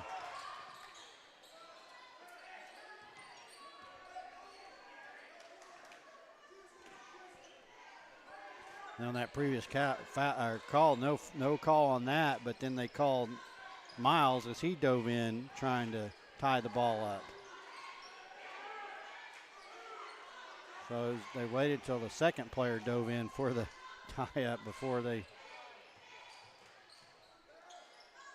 Pass gets to Bellis for three. And it's good. Bellis. So Bellis on a three-point show. He's got 12 off of 3 points and then another 2, so he's at 14. And he's our scoring leader. He comes down with that rebound. And then the ball's going to be stolen from him.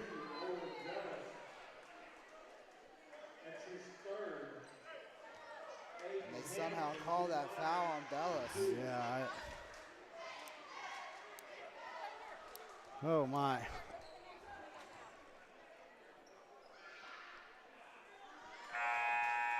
Hamilton makes his first attempt.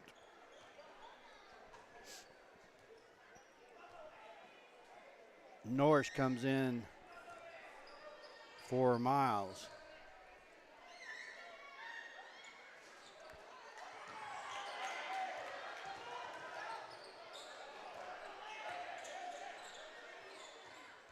Wiggs with that rebound off the missed free throw. Norris for 3.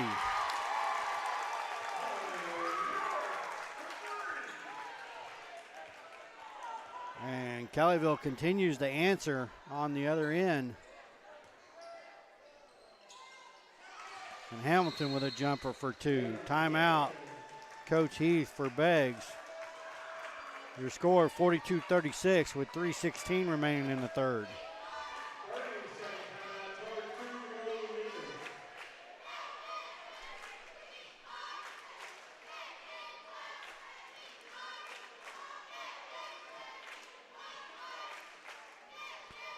Jacob, I'm sitting here looking at both teams as they're huddled up down there, and both teams are huffing and puffing, and you can tell both teams, especially the big boys on both teams, are trying to catch their breath. It's been a fast-paced game. Here in the third, though, I feel like the third quarter, both teams have kind of slowed down a little bit.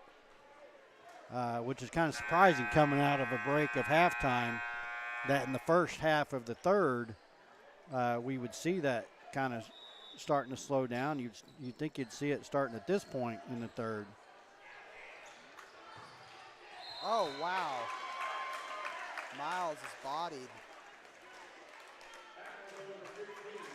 And that pass, Miles got loose on the fast break.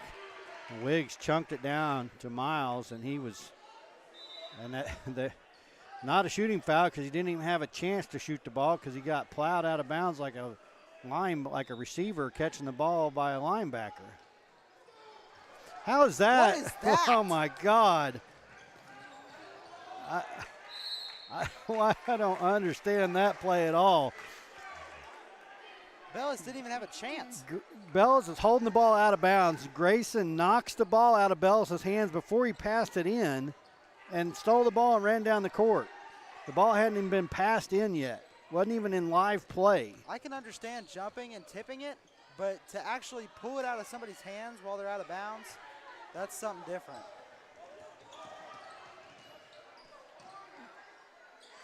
And number 2 there, Cargill with the jumper.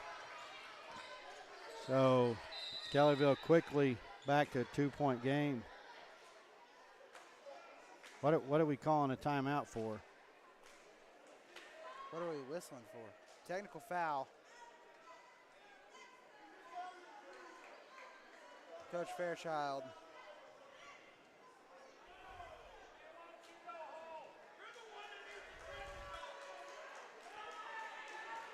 I think Coach Fairchild was still in his ear about the inbounds pass, and I guess the ref didn't want to hear anything of it, so he technical on Coach Fairchild, trying to take up for his players.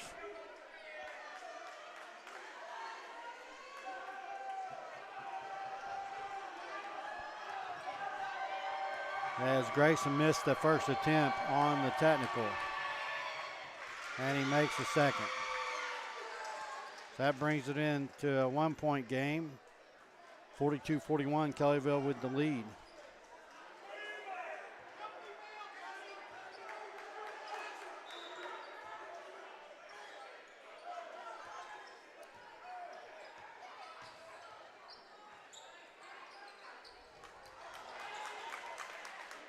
That ball goes off the front of the rim. Bellis comes up with it.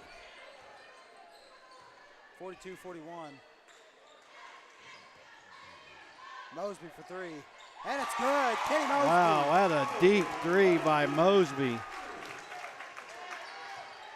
Ball's loose. Beggs keeps up with it.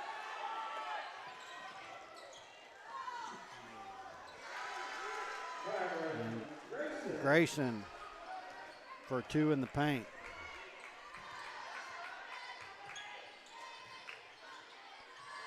Mosby in the corner, gets it back to Wiggs.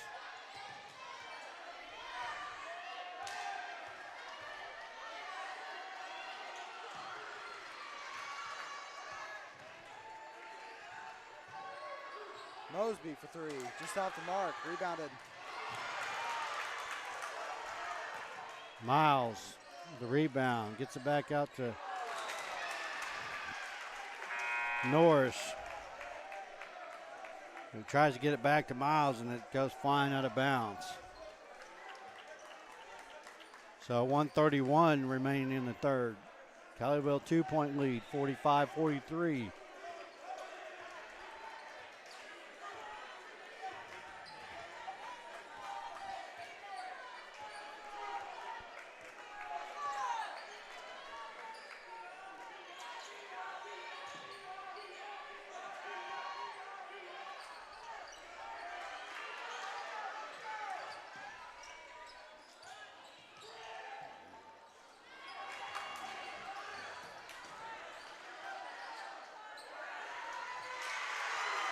Stanton for 2 underneath to tie the game to 45.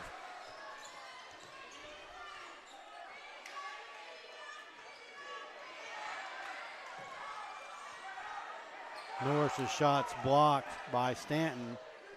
The Kellyville ball, Beggs ball, 40 seconds remaining in the third.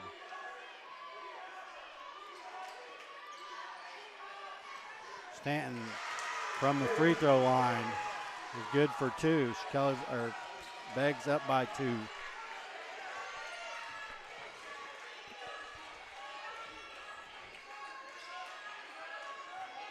(20 seconds).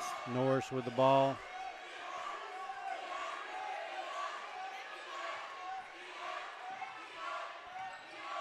Thomas.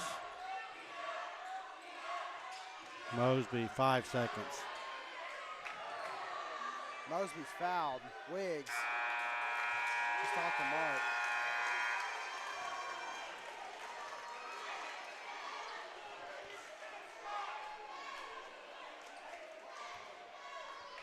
So 2-point ball game, 47-45.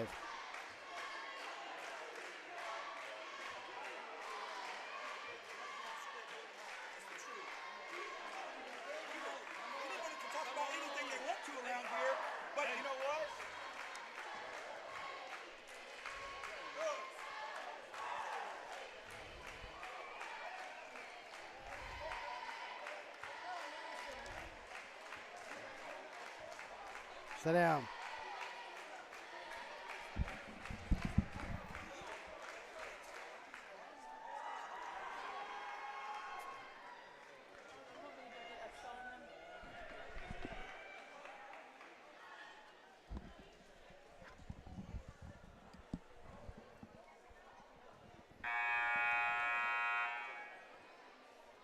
Oh, man.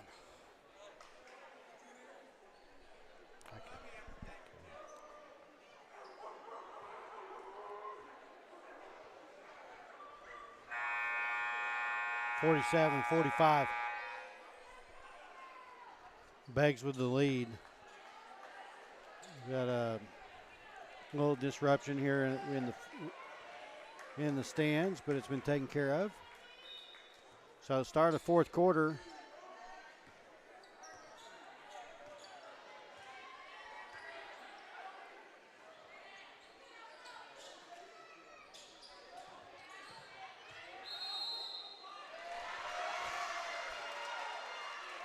I'm going to say this once. I'm going to say it once. One time only. This is the worst refereed half basketball I've ever seen.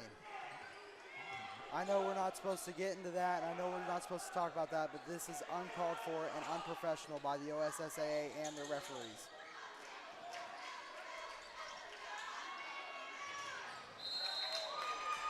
Miles clotheslined. Miles comes up with that rebound.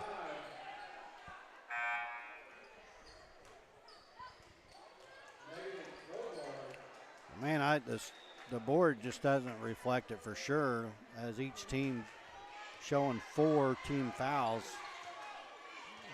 I guess it's lack of fouls called, but I thought there was some unnecessary fouls called, and then Thomas just throws the ball away.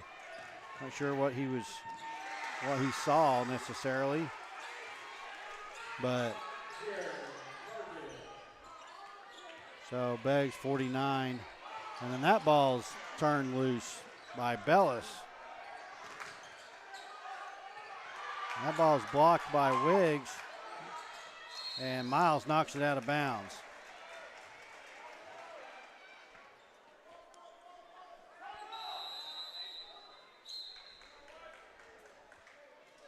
So Coach Fairchild calls a timeout with 6:54 remaining in the ball game. 4-point game. 49-45 Beggs. And I'm definitely not going to forget the free 2 points that Beggs was given by the officials, as Stanton's one of his shots early in the third quarter went off the support beam above the backboard, 2 or 3 feet above the backboard, and went off that and then fell back into the net, and it should have been called no point, but the refs counted it. So I sure hope that this game isn't decided by 2 points or less, or that's going to be hard to swallow.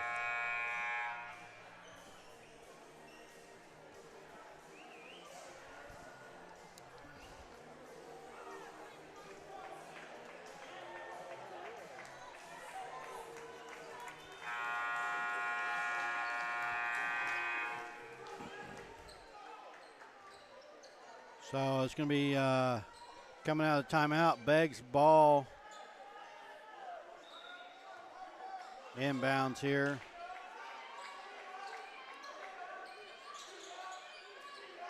And an easy jumper right at the baseline, free throw line for Cargill, but he misses.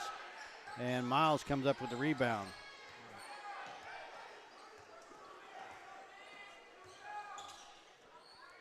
Mosby on the outside for 3, right at the top of the key.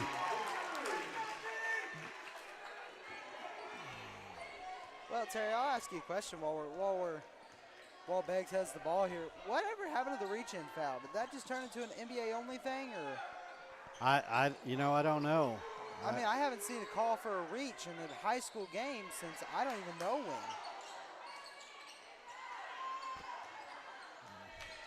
Fighting for the ball underneath. Several shots on goal. And somehow Beggs is able to come up with it. And there's a 3 on the outside. And Bellis gets the rebound.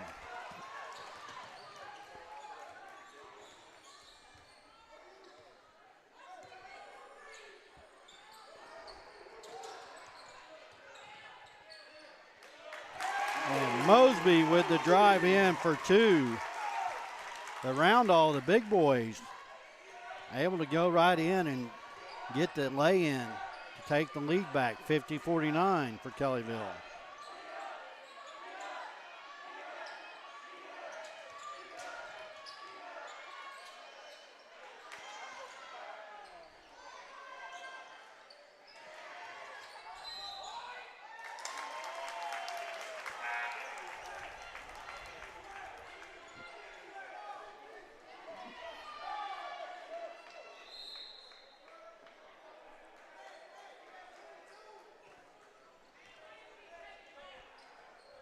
So 5:06 remaining in the ball game. Kellyville with the inbounds. And the lazy floater pass in is going to be stolen.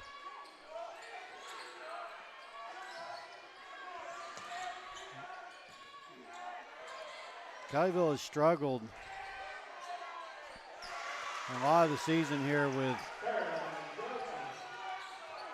unnecessary turnovers, and part of it's been from just not having deliberate, hard, fast passes.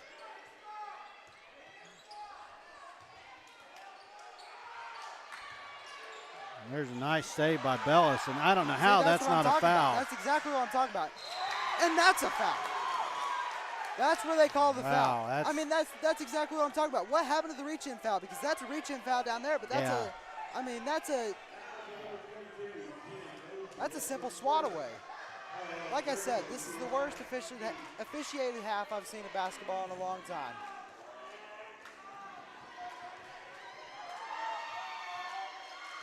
As Grayson makes his first free throw.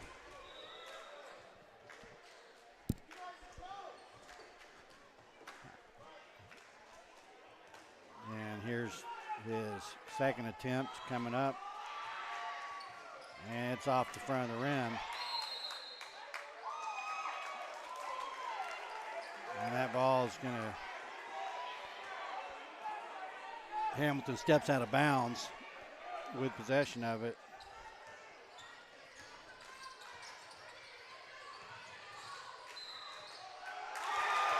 Yeah, and Mosby with the baseline jumper, and he's going to be fouled as he goes baseline. And the ref's going to be and he's going to get in his face for for celebrating the baseline jumper and one.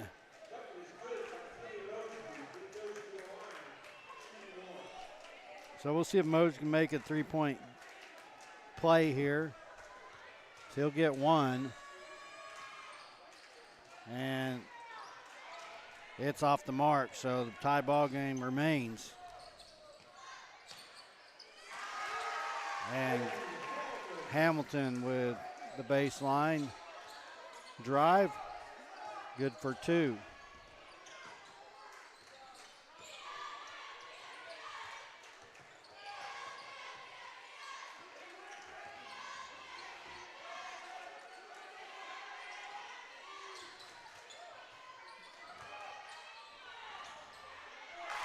And Wiggs with turnaround jumper, good for two.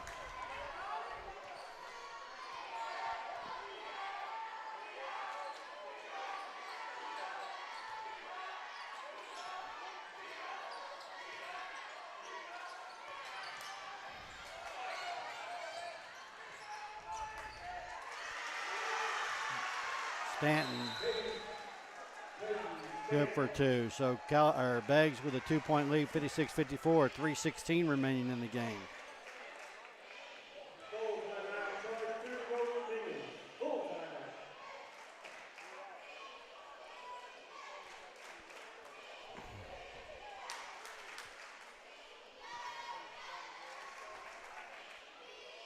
Jacob, I'm not liking this. I keep talking about that 2 points, and here we going back and forth. 1 point lead, 2 point lead, 1 point deficit, 2 point deficit. I'll even go as far as to say I'll a keep 4 point. I'll keep saying it. Beggs has 2 points on the scoreboard that absolutely should not be on the scoreboard. And I'm not saying it because I'm a Kellyville fan. The ball clearly bounced high up off the rim, hit the support beam, which forced the ball directly back down into the net.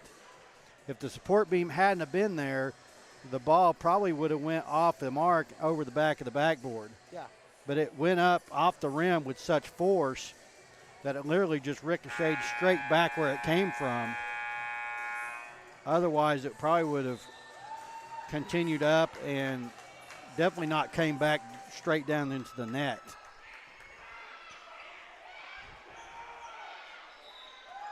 The beam clearly changed the direction of the ball.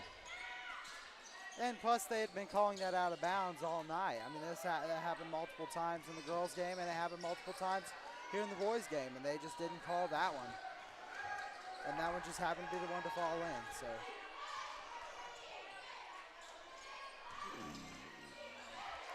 There's a turnover.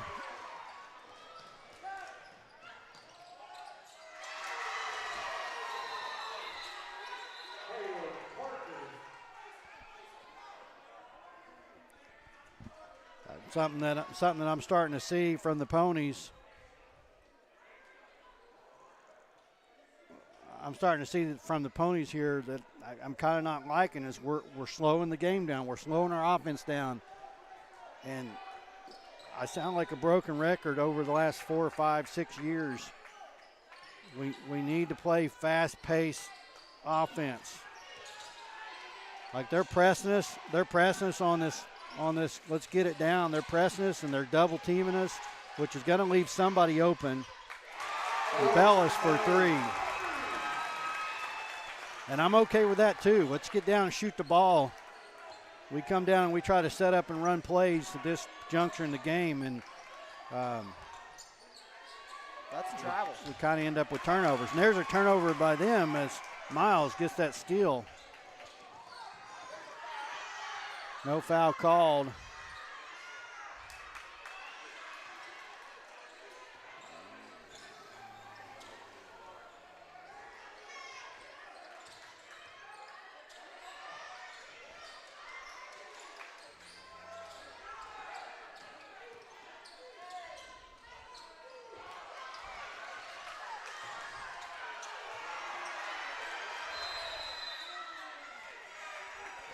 As we were starting to get loose on the balls. Kellyville came close to a turnover there. It was a 1 point game, 58-57, 1:42 left. Jacob is afraid as I am to say it. I have a feeling this is going to be one of those games that comes down to last possession. And man, I don't want it to. Please, please, please, please do not let this game end in a 2 or less point Beggs win, because it'll come back to that shot that should not have counted. If they win by 3, I don't want Kellyville to lose, but if Beggs wins by 3, I won't have anything to complain about. Because I'll just say they won by 1, but they win by 2 or win by 1, and I don't know how you justify it. As Miles is going to be fouled as he goes in for the shot, so he'll go to the line shooting 2.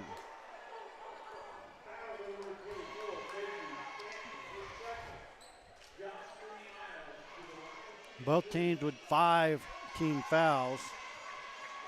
So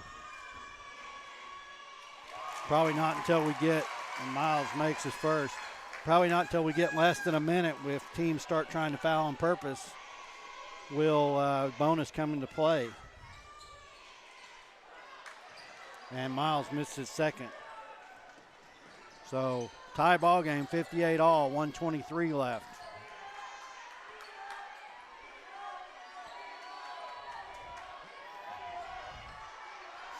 And Beggs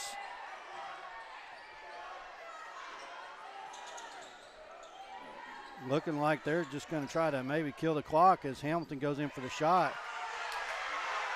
How is that not a foul? I don't know. Stanton.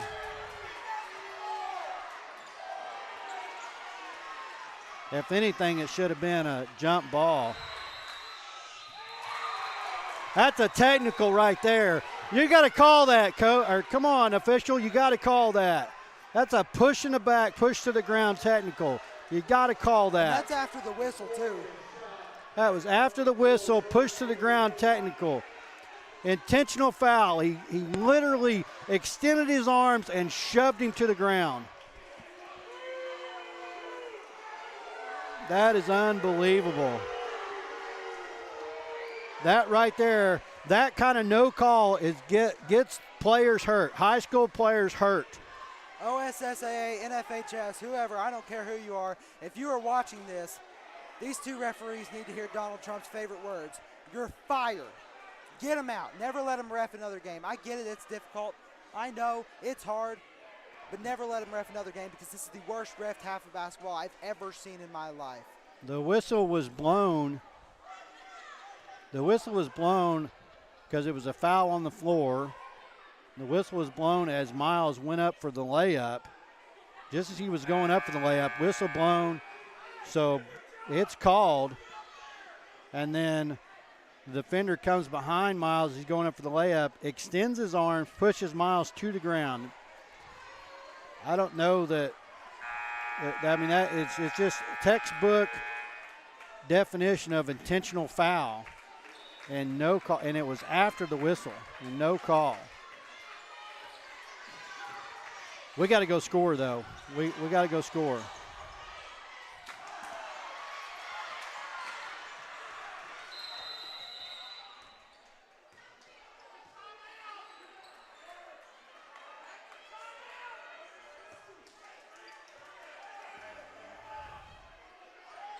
And I don't know how you can stop the clock, I guess for safety.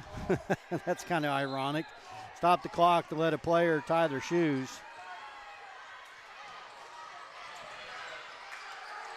And again, nobody's calling anything. You got bodies flying over the floor. There probably should have been a foul called there. 28 seconds left, 2-point ball game.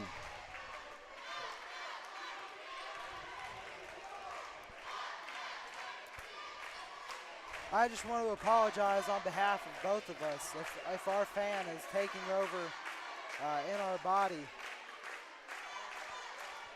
If we're getting a little bit more biased than we should be, but I mean, I don't. Well, again, I don't like to see.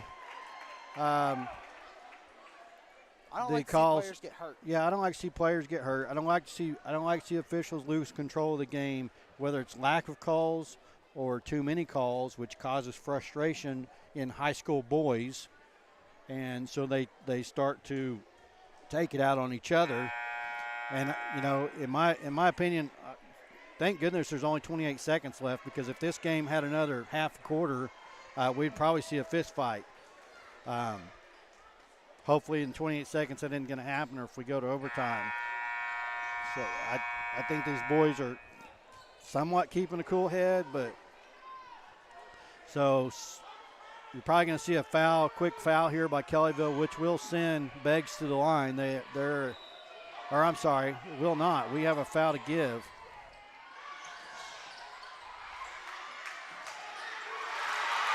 Miles comes up with it. That's a foul. Yeah, now. that's a foul. That's how you do it. That's a foul and one. So tie ball game with 21.2. Miles with the steal. And that may be the play of the game right there. Miles needs to take a breath right here and relax so he can concentrate on this free throw. But the Ponies need to stay alive here.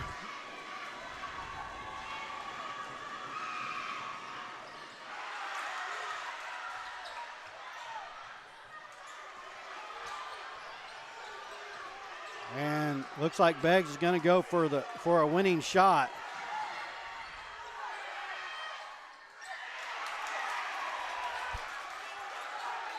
How is that not a call something? Call something. Yeah, 3.1 seconds. Again, Bellis comes down with a rebound, and two Beggs players are bear hugging, trying to tie the ball up, which is what they should do. But there's a foul there. There's got to be a foul there. You can't let players just continue to punch and grab and reach for the ball like that when a player clearly has full possession of the ball. So tie ball game, 60-all. Kellyville's going to have the inbounds pass, but they are going to be on the far baseline.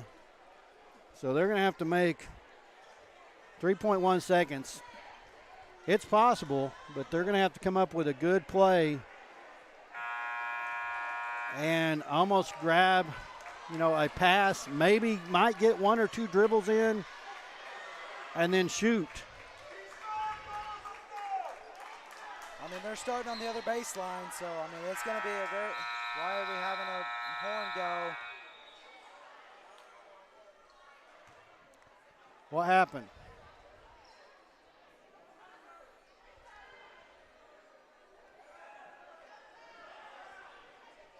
Malfunction on the clock, I guess, as we do the inbounds.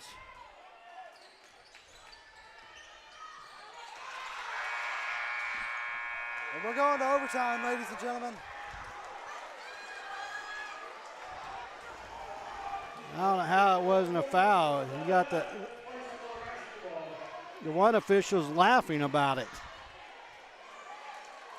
He's laughing about it on this end as Mosby appeared to be fouled there as he's trying to get the ball down court, but nothing called.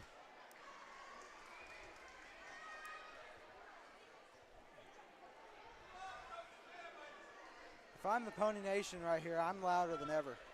Well, Jacob, I'll say it now because no matter the outcome of this overtime, it should be 60-58 in the game.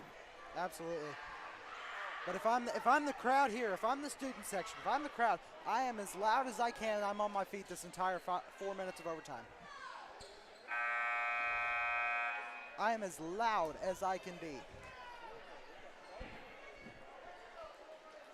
So much as if as I go to work tomorrow, my voice is gone. Well, I'm about to scream. Someone put my mic up.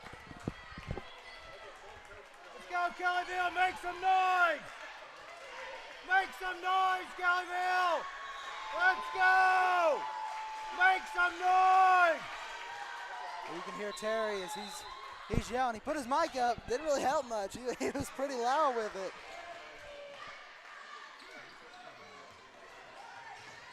Opening tip of this overtime goes to the far corner. Thomas with the steal.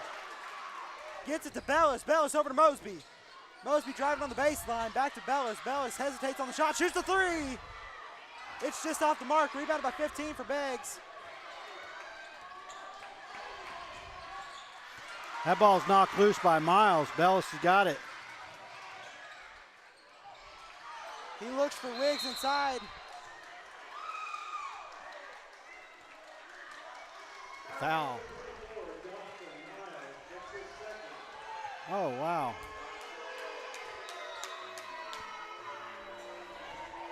So that's going to put Kellyville with 6 team fouls. Kellyville's in bonus. Beggs has 7 team fouls. The next Kellyville foul will send Beggs to bonus.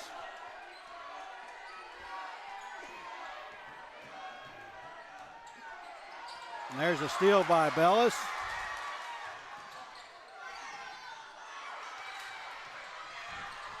Thomas with the rebound. Wiggs way short.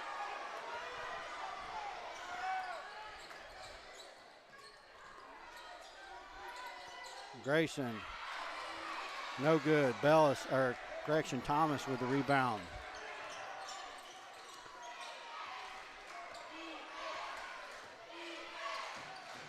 Mosby for 3, no good. Bellis with the rebound.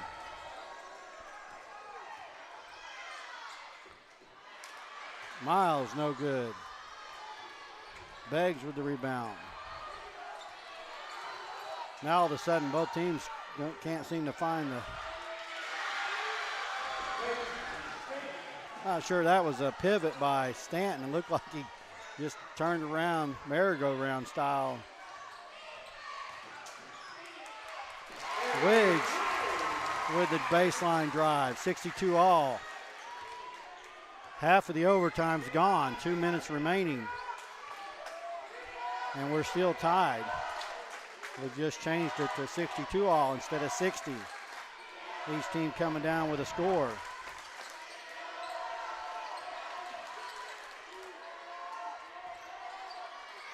Hamilton in the corner for 3. Thomas with the rebound, and then he tries to get over to Miles, and it's going to be knocked out of bounds by Stanton. So Kellyville ball.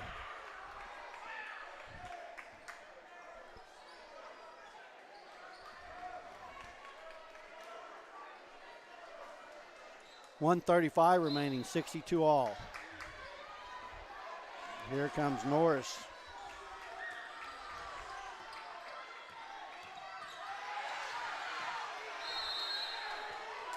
Oh my gosh. Martell shoulder checks Bellis, knocks the ball loose. No call. Bellis tries to maintain it, and it goes out of bounds.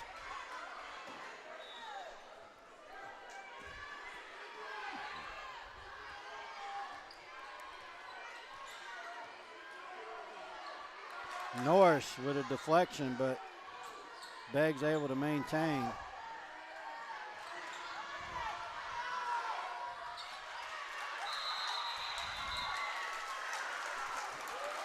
Thomas ties that ball up, working against Stanton. Kellyville possession arrow, 109, 62 apiece.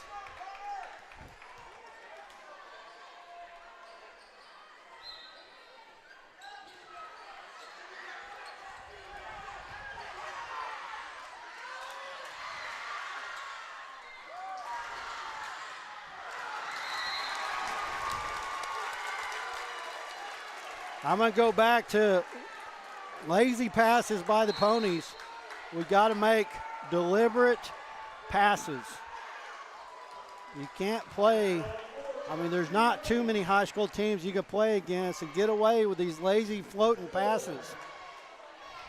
And multiple times in this game, we got lucky there where they end up, they got it away from us, but then they end up knocking it out of bounds on themselves, so we're getting the ball back. But a close game like this, you cannot do the floating passes, the slow bounce passes.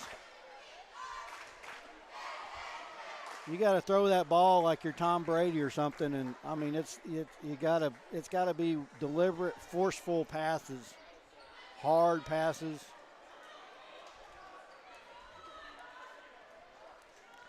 Both these teams have the speed to intercept those slow, floating passes like that.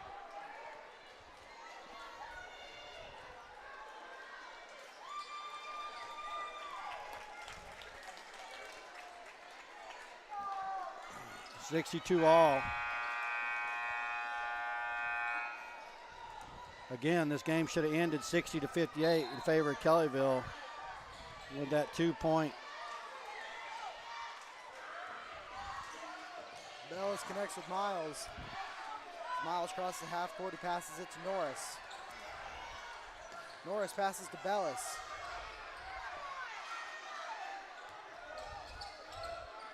Now Wiggs up top over to Norris. Norris to Miles. A lot of off-ball movement from Bellis over there. Yeah, looking for an opening. Norris to Miles again. Holds on to it, 23 seconds left. Man, Ponies are going for the last second shot. yeah, I don't like it. I don't like it, Jacob.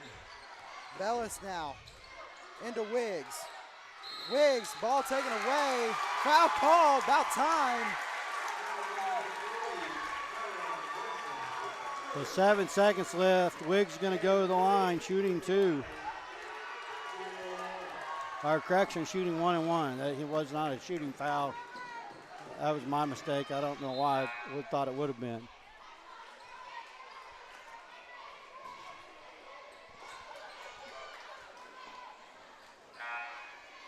Terry, I don't know if you can see this, but my hands are visibly shaking. Hey, I because of who's standing at the line shooting these 1 and 1s, I don't even want to watch or listen, but I don't have any choice. Makes it. And Wiggs makes it. So 7 seconds left. Coach Fairchild telling the boys to get down there, play defense. Second one in and out. Rebound 11. 5 seconds left. 4, 3, 2. Timeout, Coach Heath. 2.3 seconds left. 1 point ball game. So Kellyville's got to try to prevent the inbounds, in my opinion. Try to get the 5-second call and get a turnover that way. Or just play tight defense with no foul. Well, just stand on the baseline, jump, grab the ball out of their hands while they're still trying to pass it in. Well, that's true. They've gotten away with that a couple of different times, but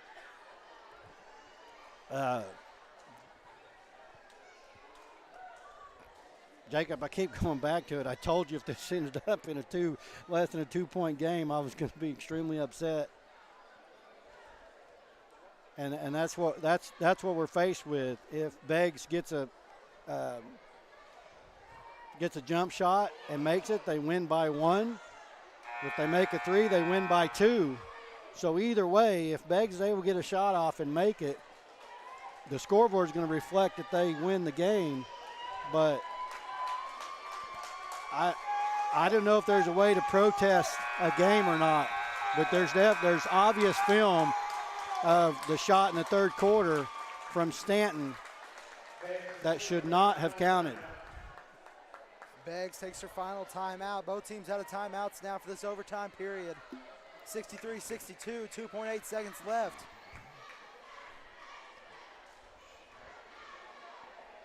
And I say my hands are shaking. You remember that earthquake we had the other day? Yep. Yeah, I didn't feel it. Did you felt feel it? I felt it on my bed. I was working on some KV Rising stuff, and all of a sudden I just started shaking. I was like, well, this ain't good.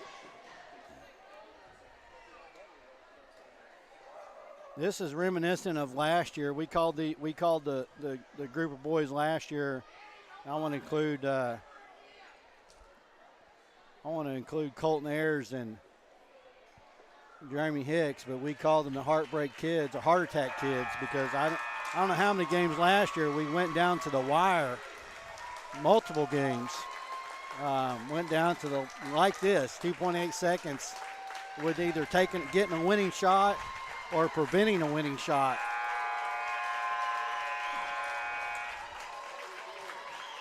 Now most of the Pony Nation up on their feet.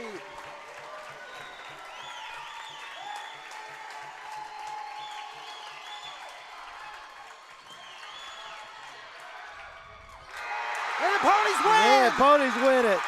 Bellis with that rebound. And Ponies take it 63-62. Wow.